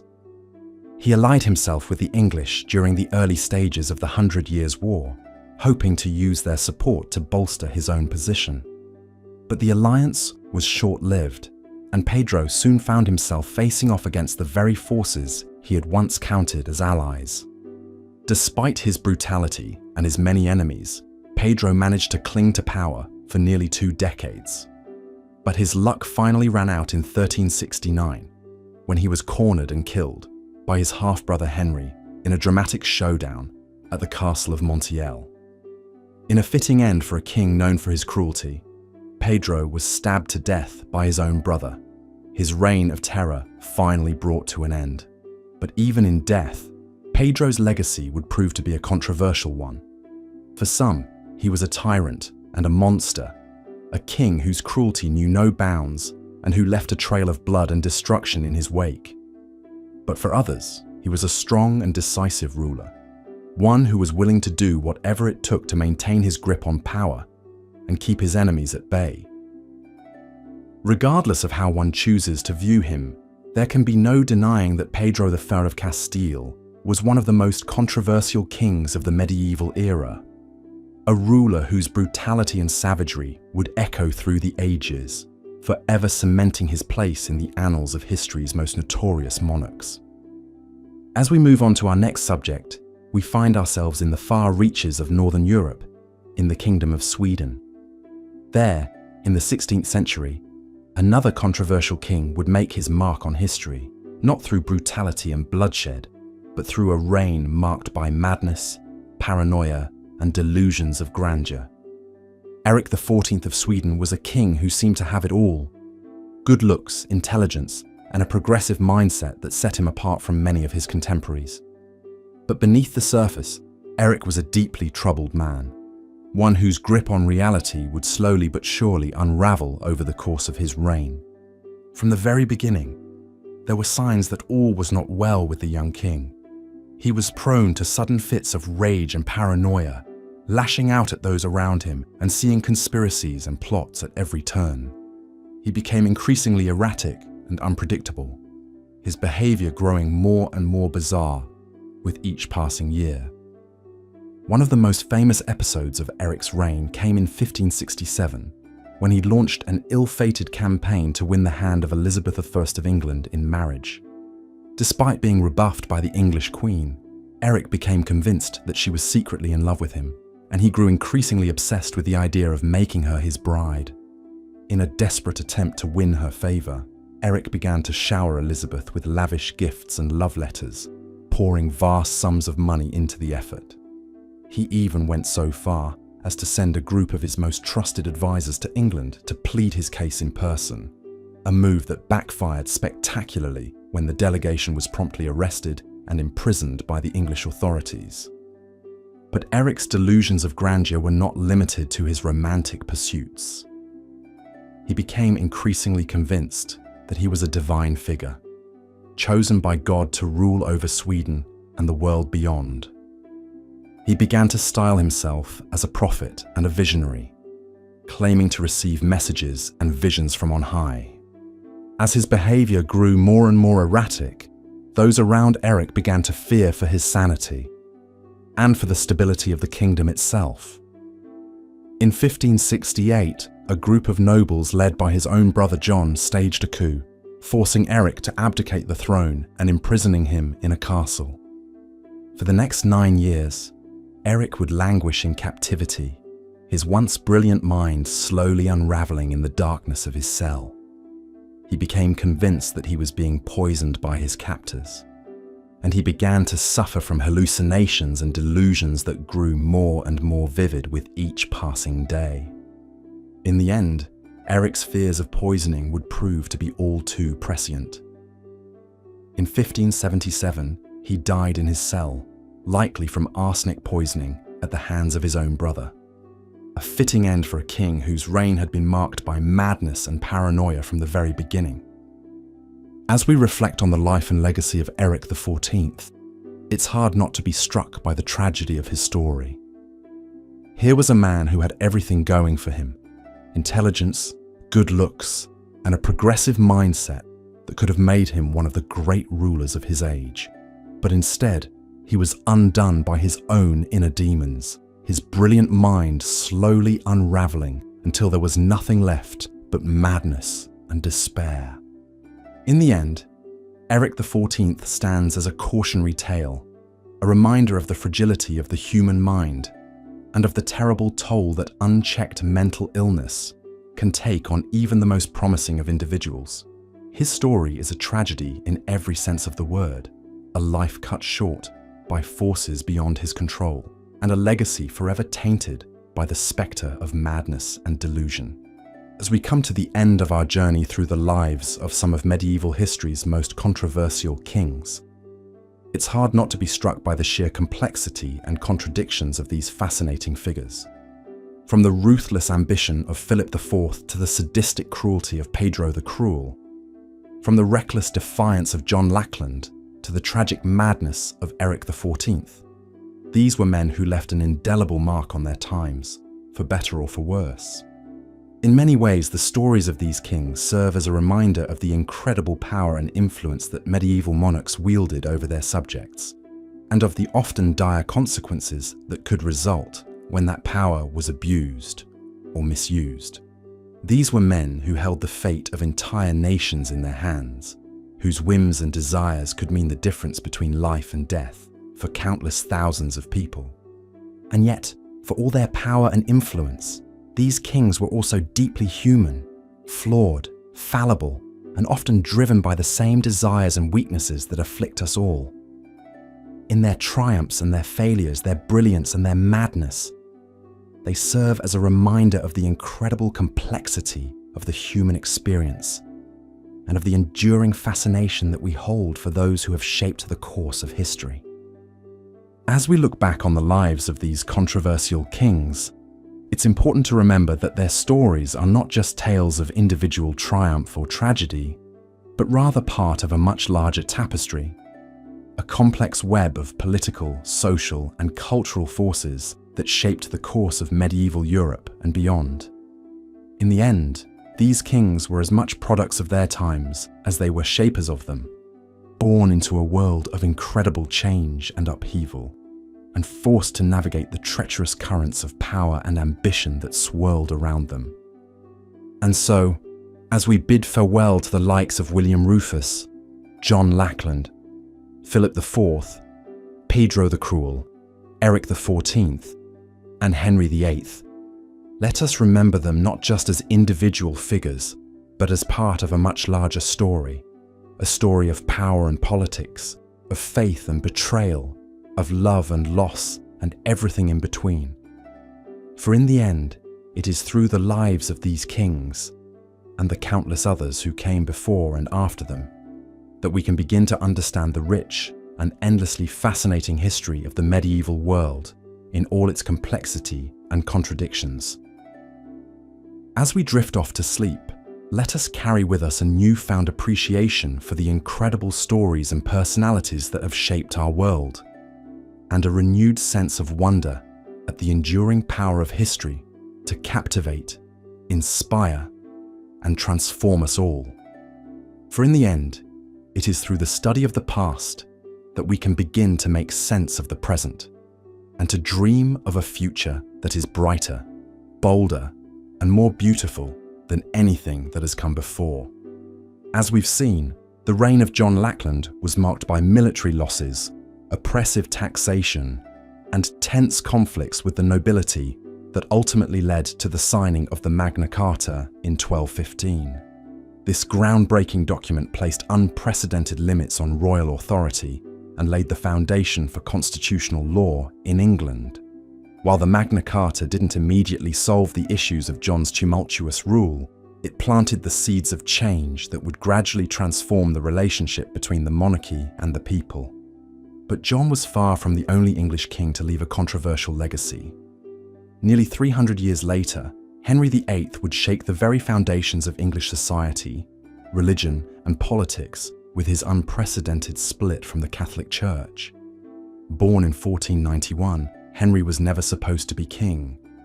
But when his older brother Arthur died unexpectedly, Henry suddenly found himself as the heir to the throne at just 10 years old. From a young age, Henry was known for his intelligence, charisma, and athletic prowess. He excelled at sports like jousting and tennis, and was also a talented musician and composer. When he ascended to the throne in 1509 at age 17, hopes were high that he would be a brilliant and benevolent ruler. And for a time, he was. In the early years of his reign, Henry won widespread praise for his generosity, charm, and military victories against France. He and his first wife, Catherine of Aragon, were a glamorous and popular couple, presiding over a lively court filled with masques, feasts, and tournaments. But behind the scenes, trouble was brewing. After nearly 20 years of marriage, Henry had become increasingly desperate for a male heir to secure the Tudor dynasty. Catherine had borne him a daughter, Mary, but the baby boy she conceived never survived. Henry became convinced that God was punishing him for marrying Catherine, who had briefly been married to his late brother. When the Pope refused to annul the marriage, Henry took matters into his own hands. In a shocking move that reverberated across Europe, he broke with the Catholic Church, declared himself the supreme head of the Church of England, and married Anne Boleyn, one of Catherine's ladies-in-waiting. The English Reformation had begun, launching a tumultuous period of religious and political upheaval. Henry dissolved the monasteries, seizing their wealth and property for the crown. He ordered English translations of the Bible to be placed in every church, and he brutally suppressed any opposition to his new role as spiritual and temporal leader of England. But even Anne Boleyn could not give Henry the son he so desperately desired. After just 3 years of marriage, Henry had her investigated for treason, adultery, and even incest. In a trial that shocked the nation, Anne was found guilty on all counts, despite a lack of credible evidence. On May 19th, 1536, she was beheaded on the grounds of the Tower of London, becoming the first English queen to be publicly executed. Henry would go on to marry 4 more times, with each wife suffering her own tragic fate. His third wife, Jane Seymour, finally bore him the longed-for male heir, Prince Edward, but died just days after childbirth. Anne of Cleves was rejected for her looks and quickly discarded. Young Catherine Howard was beheaded for adultery, although she was likely the victim of sexual abuse. and Catherine Parr narrowly escaped a plot against her for her Protestant sympathies. Through it all, Henry continued his harsh persecution of both Protestants and Catholics who refused to submit to his authority. Scores were executed for heresy, including his longtime friend and advisor, Thomas More. The dissolution of the monasteries led to widespread poverty and unrest, and Henry's lavish spending and costly foreign wars drained the royal treasury, forcing him to debase the currency. By the time Henry VIII died in 1547, he had transformed England forever.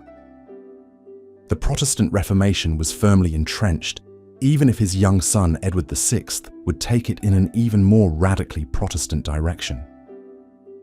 The monarchy had assumed unprecedented power over religious and political life, and the excesses and instability of Henry's reign foreshadowed the struggles that would eventually lead to the English Civil War.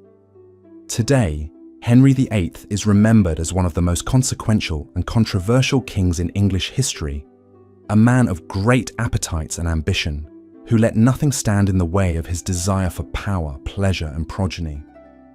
His legacy endures in the Anglican Church, the splendor of his many palaces, and the lurid tales of his 6 marriages that have captured the popular imagination for centuries. As we reflect on the tumultuous lives and shocking deeds of medieval kings like Henry VIII, it's hard not to be struck by the strange mix of brutality and brilliance that characterized so many of their reigns. On the one hand, these men wielded enormous power and prestige, shaping the course of history through their policies, conquests, and patronage of the arts and sciences.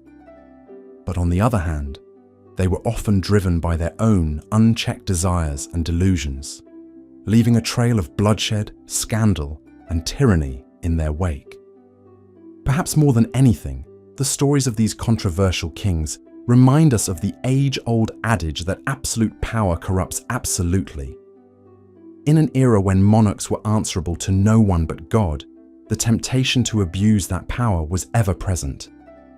And yet, even in their worst excesses, these kings also embodied the vibrant, colourful, and often bizarre spirit of the Middle Ages, a time when life was often nasty, brutish, and short, but never dull. As we've seen throughout this journey into the lives of the most controversial kings of the medieval world, these were men who loomed larger than life, casting long shadows over their own times and far beyond. From the alleged homosexuality of William Rufus to the murderous cruelty of Pedro the Cruel, from the religious fanaticism of Philip IV to the madness of Eric XIV, each of these kings left an indelible mark on the history and culture of Europe. Their stories are by turns tragic, farcical, shocking, and strangely relatable, offering a window into a world that can seem at once utterly alien and surprisingly familiar.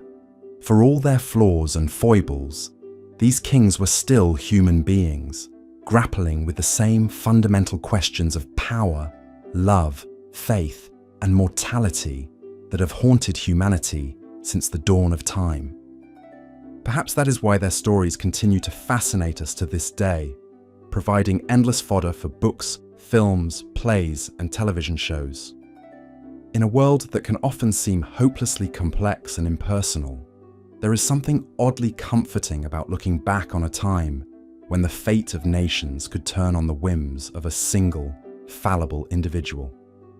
And so, as we come to the end of our journey through the lives of the most controversial kings of the Middle Ages, let us take a moment to marvel at the sheer scope and strangeness of the human experience. For all the progress we have made since those distant days, we are still the same species that produce both the soaring cathedrals of Chartres and the bloody fields of Agincourt, the sublime poetry of Dante, and the diabolical tortures of the Inquisition. In the end, perhaps the most enduring lesson of the Middle Ages is simply this, that even in the darkest and most turbulent of times, the human spirit remains an indomitable force, capable of both breathtaking beauty and unfathomable cruelty. And as we drift off to sleep, let us dream of a world in which the better angels of our nature may yet prevail, guiding us toward a future of greater wisdom, compassion, and peace. Good night and sweet dreams. Philip IV's ruthlessness extended beyond the Knights Templar to his own subjects. In 1306, he abruptly expelled all Jews from France, giving them mere months to flee and seizing their property and assets left behind. This devastating decree uprooted thousands who had called France home for generations. Many Jewish families were forced to sell their belongings for a pittance before fleeing to surrounding nations. The lucky ones found refuge in regions like Provence and Roussillon, which were not yet under direct French rule. But for the rest, the expulsion meant leaving behind everything they knew and starting over in foreign lands. The official justification for the expulsion was that the Jews were guilty of usury, or lending money at high interest rates. However, this was a common anti-Semitic trope in medieval Europe, and the real motivations were likely far more cynical. By seizing Jewish property and wealth, Philip could line his own coffers and curry favor with the nobility and rising merchant class. The expulsion of the Jews was a demonstration of Philip's willingness to target vulnerable groups for his own gain. It was part of a larger pattern of persecution and scapegoating that would come to define his reign. From the Knights Templar to religious minorities, no one was safe from the French king's avarice and intolerance. The impact of the expulsion was devastating for French Jews. Some historians estimate that over 100,000 were forced to flee, though the true number is difficult to determine. Many faced violence, theft, and extortion as they made their way out of the country. Families were separated, communities broken apart, and centuries of Jewish history and culture were lost. The expulsion also had economic repercussions for France itself.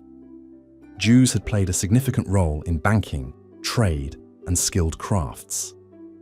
Their abrupt departure disrupted commercial activities and left many nobles and merchants scrambling to fill the gaps. Some historians argue that this contributed to the economic instability that would plague France in the coming decades. Philip IV's reign was marked by a ruthless consolidation of power and suppression of perceived threats to his authority. From the disbandment of the Knights Templar to the expulsion of the Jews, he left a legacy of persecution and intolerance. His actions would have far-reaching consequences, not only for the groups he targeted, but for the very stability of France itself. As we move on to our next controversial king, Pedro I of Castile, we see a similar pattern of brutality and tyranny. Pedro, known as the Cruel, lived up to his nickname through a reign marked by violence, paranoia, and political turmoil. Born in 1334, Pedro was the son of Alfonso XI of Castile and Maria of Portugal. He ascended to the throne at the age of 15, after the death of his father from the Black Death. From the beginning, Pedro's reign was marred by conflict and instability. One of the defining features of Pedro's rule was his brutality towards his own family members. In 1358, he had his half-brother, Alfonso, murdered in a fit of paranoia. Alfonso had been a potential rival for the throne, and Pedro saw him as a threat to be eliminated. The murder shocked the Castilian court and earned Pedro a reputation for ruthlessness. But Alfonso was not the only family member to face Pedro's wrath. The king also turned against his own wife, Blanche of Bourbon. The marriage had been arranged for political reasons, but Pedro quickly abandoned Blanche in favor of his mistress, Maria de Padilla.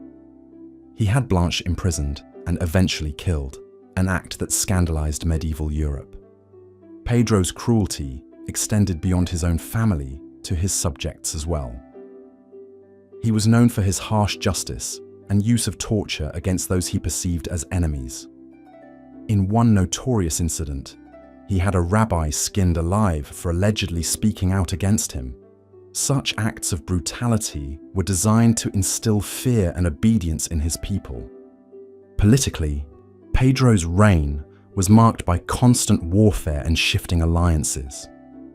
He allied with England in the early stages of the 100 Years' War, seeing an opportunity to gain territory in France. However, This alliance proved disastrous when the English were defeated at the Battle of Poitiers in 1356. Pedro also faced opposition from within his own kingdom. Many nobles resented his centralization of power and erosion of their traditional privileges. In 1366, a group of rebels, led by Pedro's half-brother Henry of Trastamara, launched a civil war to overthrow him. The conflict would drag on for years, with Pedro eventually seeking aid from England once again. In a twist of fate, it was Henry who would ultimately emerge victorious. In 1369, with the backing of the French, he defeated Pedro's forces and claimed the Castilian throne for himself. Pedro was forced to flee, seeking refuge with his ally, the Black Prince of England. But even in exile, Pedro could not escape his violent end. In 1369, he was lured to a meeting with Henry under the guise of reconciliation. There, in the castle of Montiel, he was stabbed to death by his half-brother, ending his bloody and tumultuous reign. The lurid details of Pedro's assassination only added to his notorious reputation. According to some accounts, he was found in his bedchamber with his mistress when Henry's men burst in. The two half-brothers grappled on the floor before Henry delivered the fatal blow, stabbing Pedro multiple times. Pedro's death marked the end of a reign defined by cruelty, paranoia, and political instability. His legacy would be one of a tyrant who brutalized his own family and subjects in a ruthless quest for power. The civil war that ended his rule left Castile weakened and divided, setting the stage for further conflicts in the years to come. As we reflect on the reigns of kings like Philip IV and Pedro I, we see the dark side of medieval monarchy laid bare. These were rulers who wielded immense power with few checks or balances, able to inflict suffering and terror on a whim. Their stories serve as cautionary tales about the dangers of unchecked authority and the human capacity for cruelty. But even as we recoil at their actions, we must also remember the larger historical context in which they lived. The medieval world was one of constant warfare, religious strife, and political upheaval. Kings like Philip and Pedro were products of their time, shaped by the brutal realities of their era. In the end, perhaps the most enduring legacy of these controversial kings is the lessons they offer us about the nature of power itself. They remind us that even the most absolute authority can be fleeting, and that those who abuse their power often sow the seeds of their own downfall. As we continue to grapple with questions of leadership and governance in our own time, the stories of these medieval rulers continue to resonate, offering both warning and insight into the complexities of the human condition. Our journey through the annals of controversial kings now takes us to the tumultuous realm of 16th century Sweden and the enigmatic figure of Erik XIV. Born in 1533, Erik was the eldest son of Gustav I, the king who had established the Vasa dynasty and broken Sweden's ties with the Catholic Church. From an early age, Erik was groomed for leadership, receiving a humanist education and exposure to the arts of governance. He was known for his intelligence and cultural refinement, with a particular passion for music and architecture. But beneath this cultured exterior lay a complex and troubled psyche. As he ascended to the throne in 1560, Erik brought a mix of progressive ideas and personal instability to his reign. He sought to modernize Sweden's economy and military, investing in new technologies like the musket, and promoting trade with England and the Dutch Republic. He also pursued an ambitious foreign policy, seeking to expand Swedish influence in the Baltic region.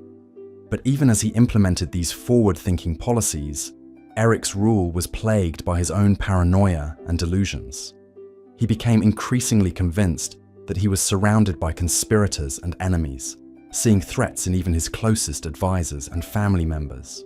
One of the most bizarre episodes of Erik's reign was his elaborate courtship of Elizabeth I of England. The Swedish king became fixated on the idea of marrying the Virgin Queen, seeing it as a way to secure a powerful ally and boost his own prestige. He bombarded Elizabeth with letters and gifts, even commissioning a lavish portrait of himself to send to her court. But Elizabeth, ever the shrewd political operator, kept Eric at arm's length. She entertained his overtures, but never committed to a marriage, using the prospect as a bargaining chip in her diplomatic maneuverings. For Eric, the rejection was a bitter blow to his ego and a source of deep embarrassment. As his reign wore on, Eric's behavior grew increasingly erratic and violent. He became prone to fits of rage and paranoia, lashing out at those around him. In 1567, he ordered the imprisonment and execution of several members of the powerful Stuart family, whom he accused of plotting against him. The Stuart murders, as they came to be known, shocked the Swedish nobility and fueled a growing opposition to Eric's rule. Many saw the king as a dangerous and unstable tyrant, unfit to lead the nation. In 1568, a group of nobles led by Eric's own brother John staged a coup and removed him from the throne. Eric's fall from power was as dramatic as his reign itself.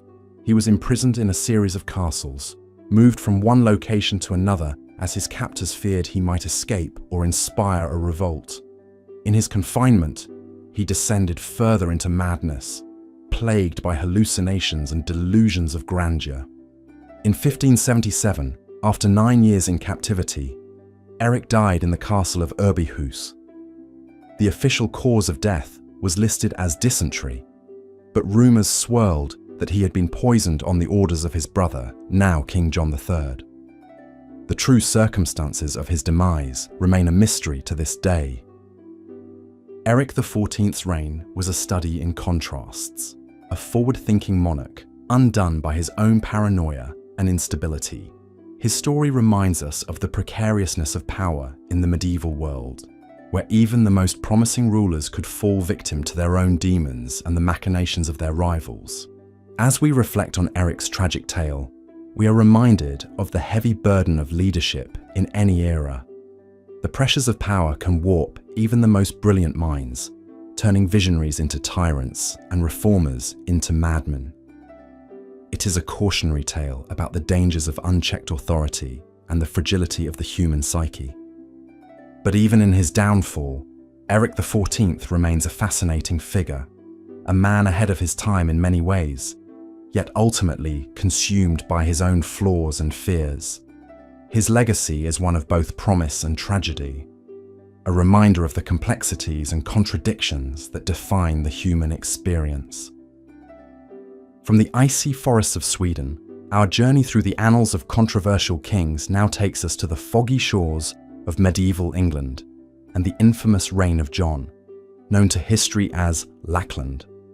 Born in 1166, John was the youngest son of King Henry II, a man whose own legacy was marred by scandal and family strife. Unlike his older brothers, John was not originally groomed for kingship. His nickname, Lackland, referred to his lack of inheritance, as his father had already divided his territories among his elder sons. But fate would intervene in John's favour, or perhaps, as some would argue, to England's great misfortune. John's path to the throne was paved with tragedy and treachery. His older brother, Richard the Lionheart, died without an heir in 1999, leaving John as the next in line. But many of the English nobles preferred John's nephew, Arthur of Brittany, seeing him as a more legitimate claimant. The ensuing power struggle would come to define John's early reign. In 1203, Arthur was captured by John's forces and mysteriously disappeared soon after, with rumours swirling that John had ordered his murder. The incident cast a pall over John's rule from the very beginning, earning him a reputation for ruthlessness and treachery.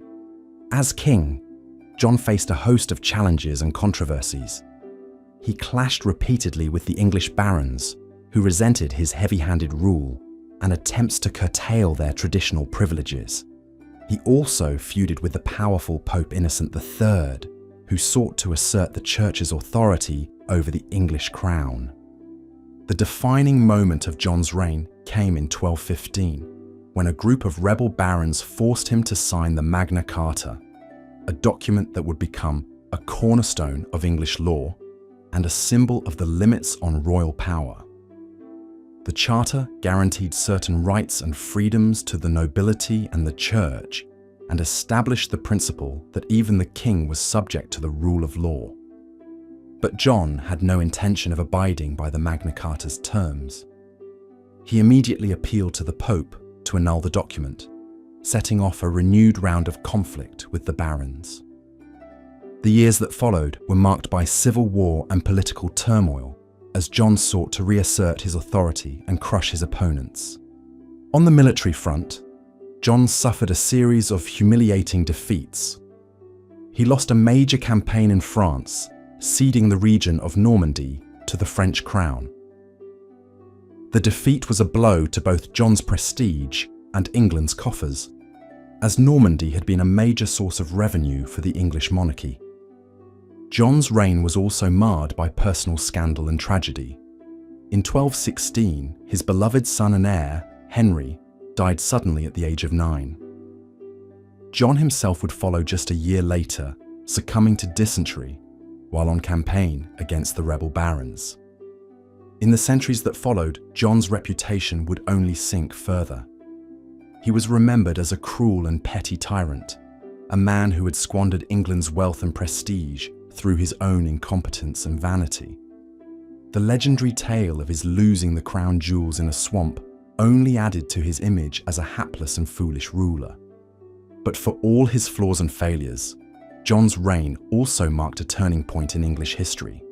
The Magna Carta, though initially a dead letter, would go on to inspire generations of reformers and revolutionaries, becoming a symbol of the fight against tyranny and oppression. In a sense, John's legacy is one of unintended consequences. His misrule and abuses of power helped to galvanize opposition to the monarchy and spur the development of English common law and parliamentary government. Without John, there might have been no Magna Carta, no Bill of Rights, no tradition of limited government and individual liberty. Of course, none of this was John's intention. He remained to the end a man consumed by his own greed and insecurity, a cautionary tale of the dangers of unchecked power. But in the long arc of history, even the most flawed and controversial figures can play a role in shaping the course of events. As we ponder John's legacy, we are reminded of the complex and often contradictory nature of human history. The same figures who cause great harm and suffering can also, through their very failures, help to spur progress and change. It is a reminder that even in the darkest chapters of the past, there are glimmers of hope and possibility. And so, we come to the end of our journey through the lives of some of the most controversial kings in medieval history. From the icy north of Sweden to the sun-drenched plains of Castile, from the intrigue-filled courts of France to the blood-soaked battlefields of England, we have seen the many faces of power and ambition, cruelty and madness. These kings were men of their time, shaped by the harsh realities of the medieval world.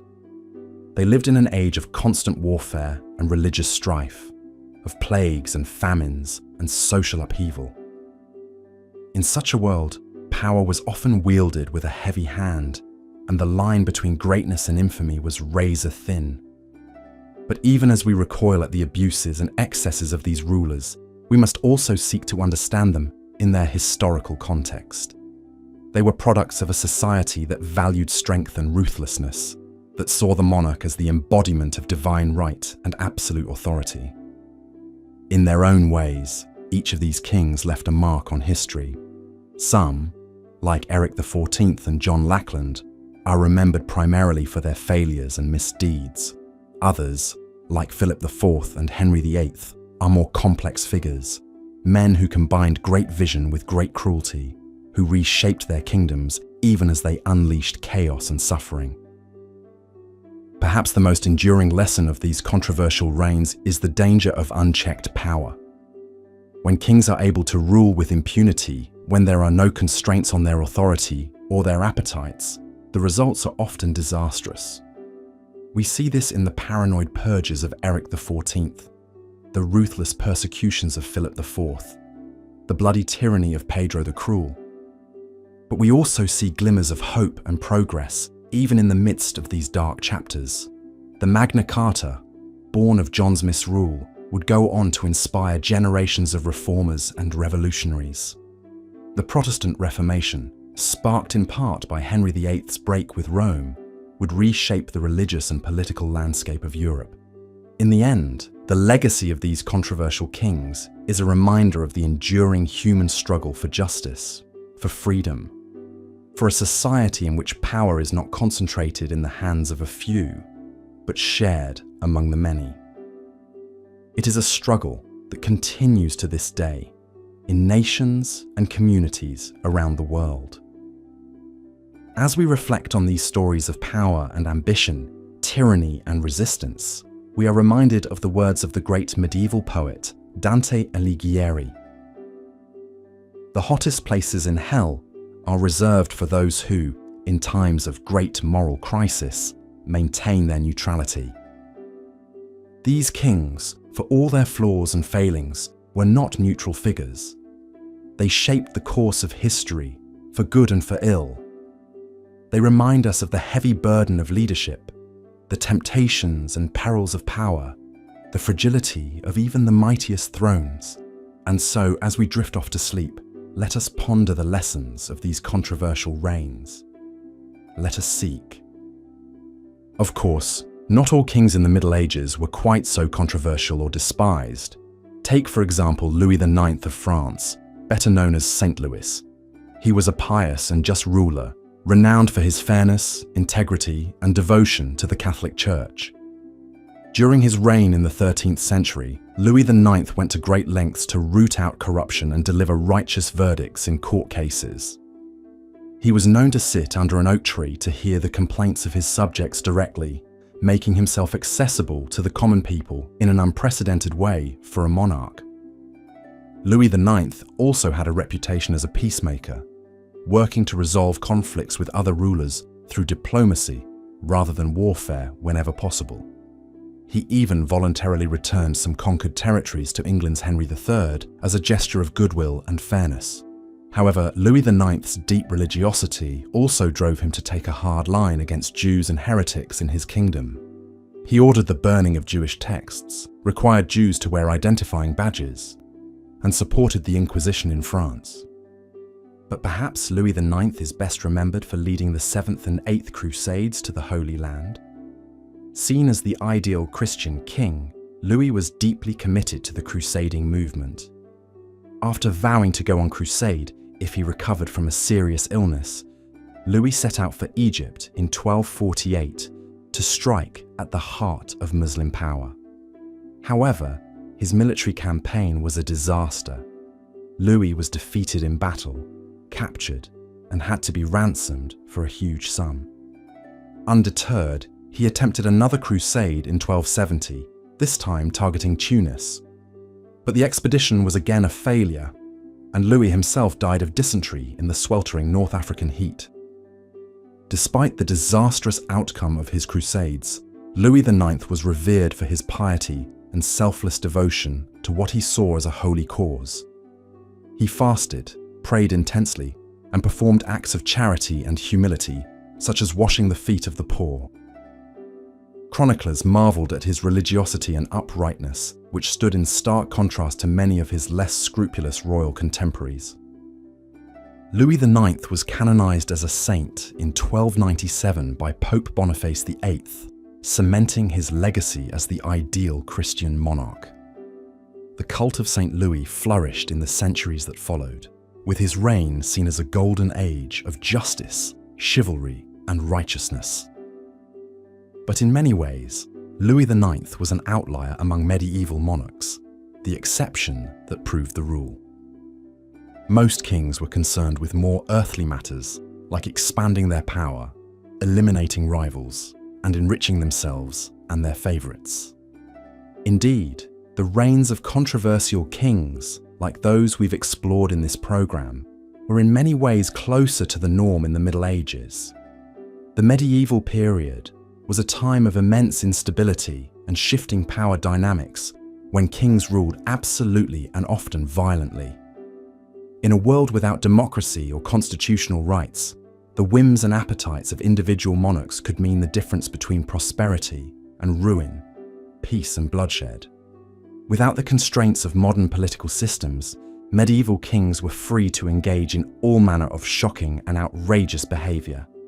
They waged endless wars against their neighbours, brutally persecuted religious minorities, and imposed backbreaking taxation on their subjects.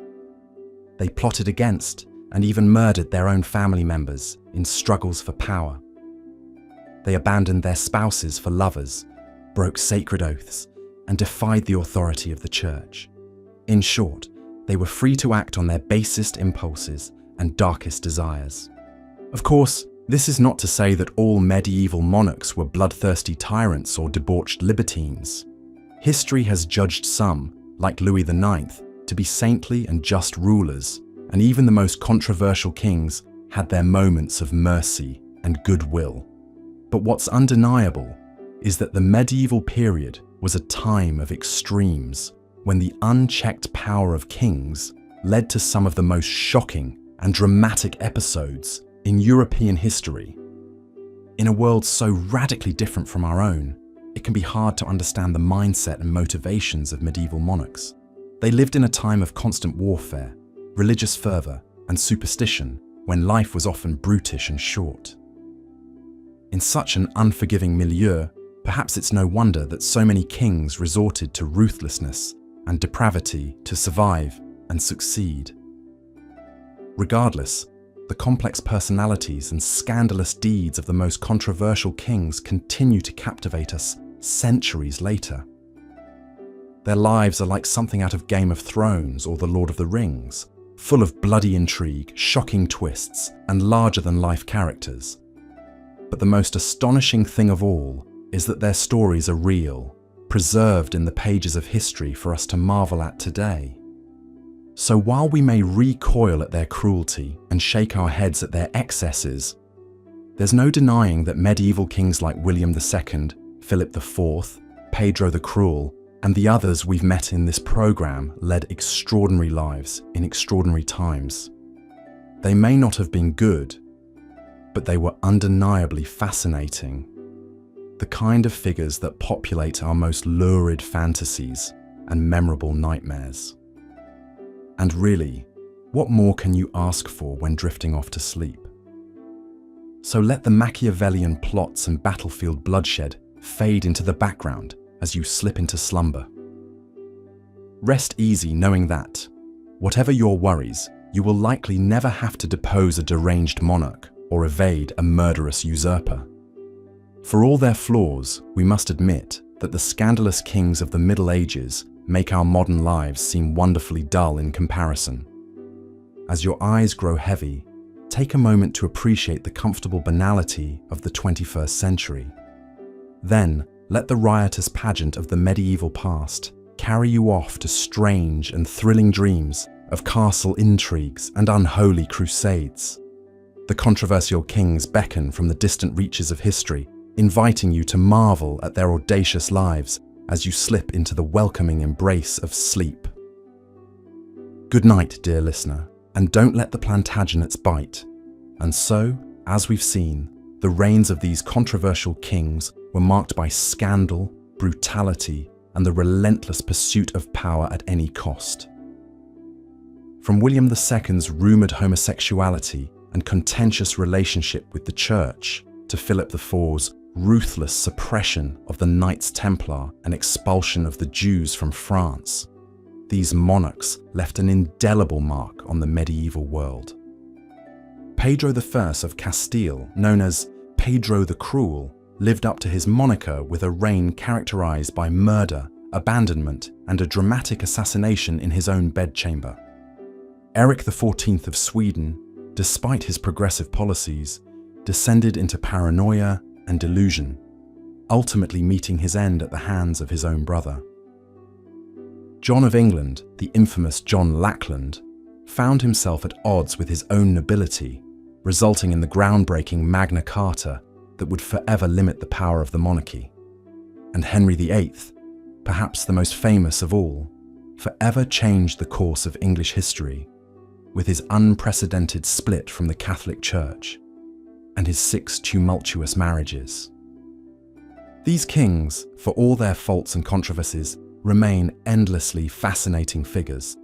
Their stories are testament to the incredible power and equally incredible corruption that characterized the medieval era.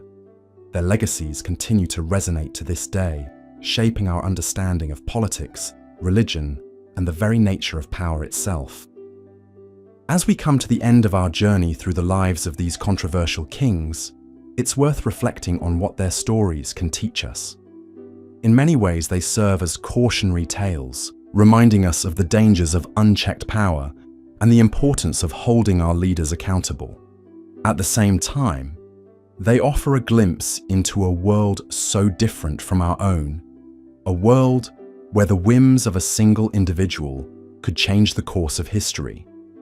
It's a world that can seem almost unbelievable at times, with its tales of murder, betrayal, and larger-than-life personalities. But it's a world that continues to capture our imaginations, centuries after these kings lived and died. Their stories, for all their scandal and controversy, remain as compelling today as they were in their own time. As we drift off to sleep, let us carry with us a newfound appreciation for the rich tapestry of history, woven through with the lives of these extraordinary individuals. Let us remember that even in the darkest of times, there are lessons to be learned and stories to be told. And so, as the curtain falls on our exploration of the most controversial kings in medieval history, I invite you to continue your journey through the fascinating world of the past. If you've enjoyed this video, I encourage you to like and subscribe to never miss an episode. There are so many more stories waiting to be told, so many more characters waiting to be discovered. Until next time, sweet dreams.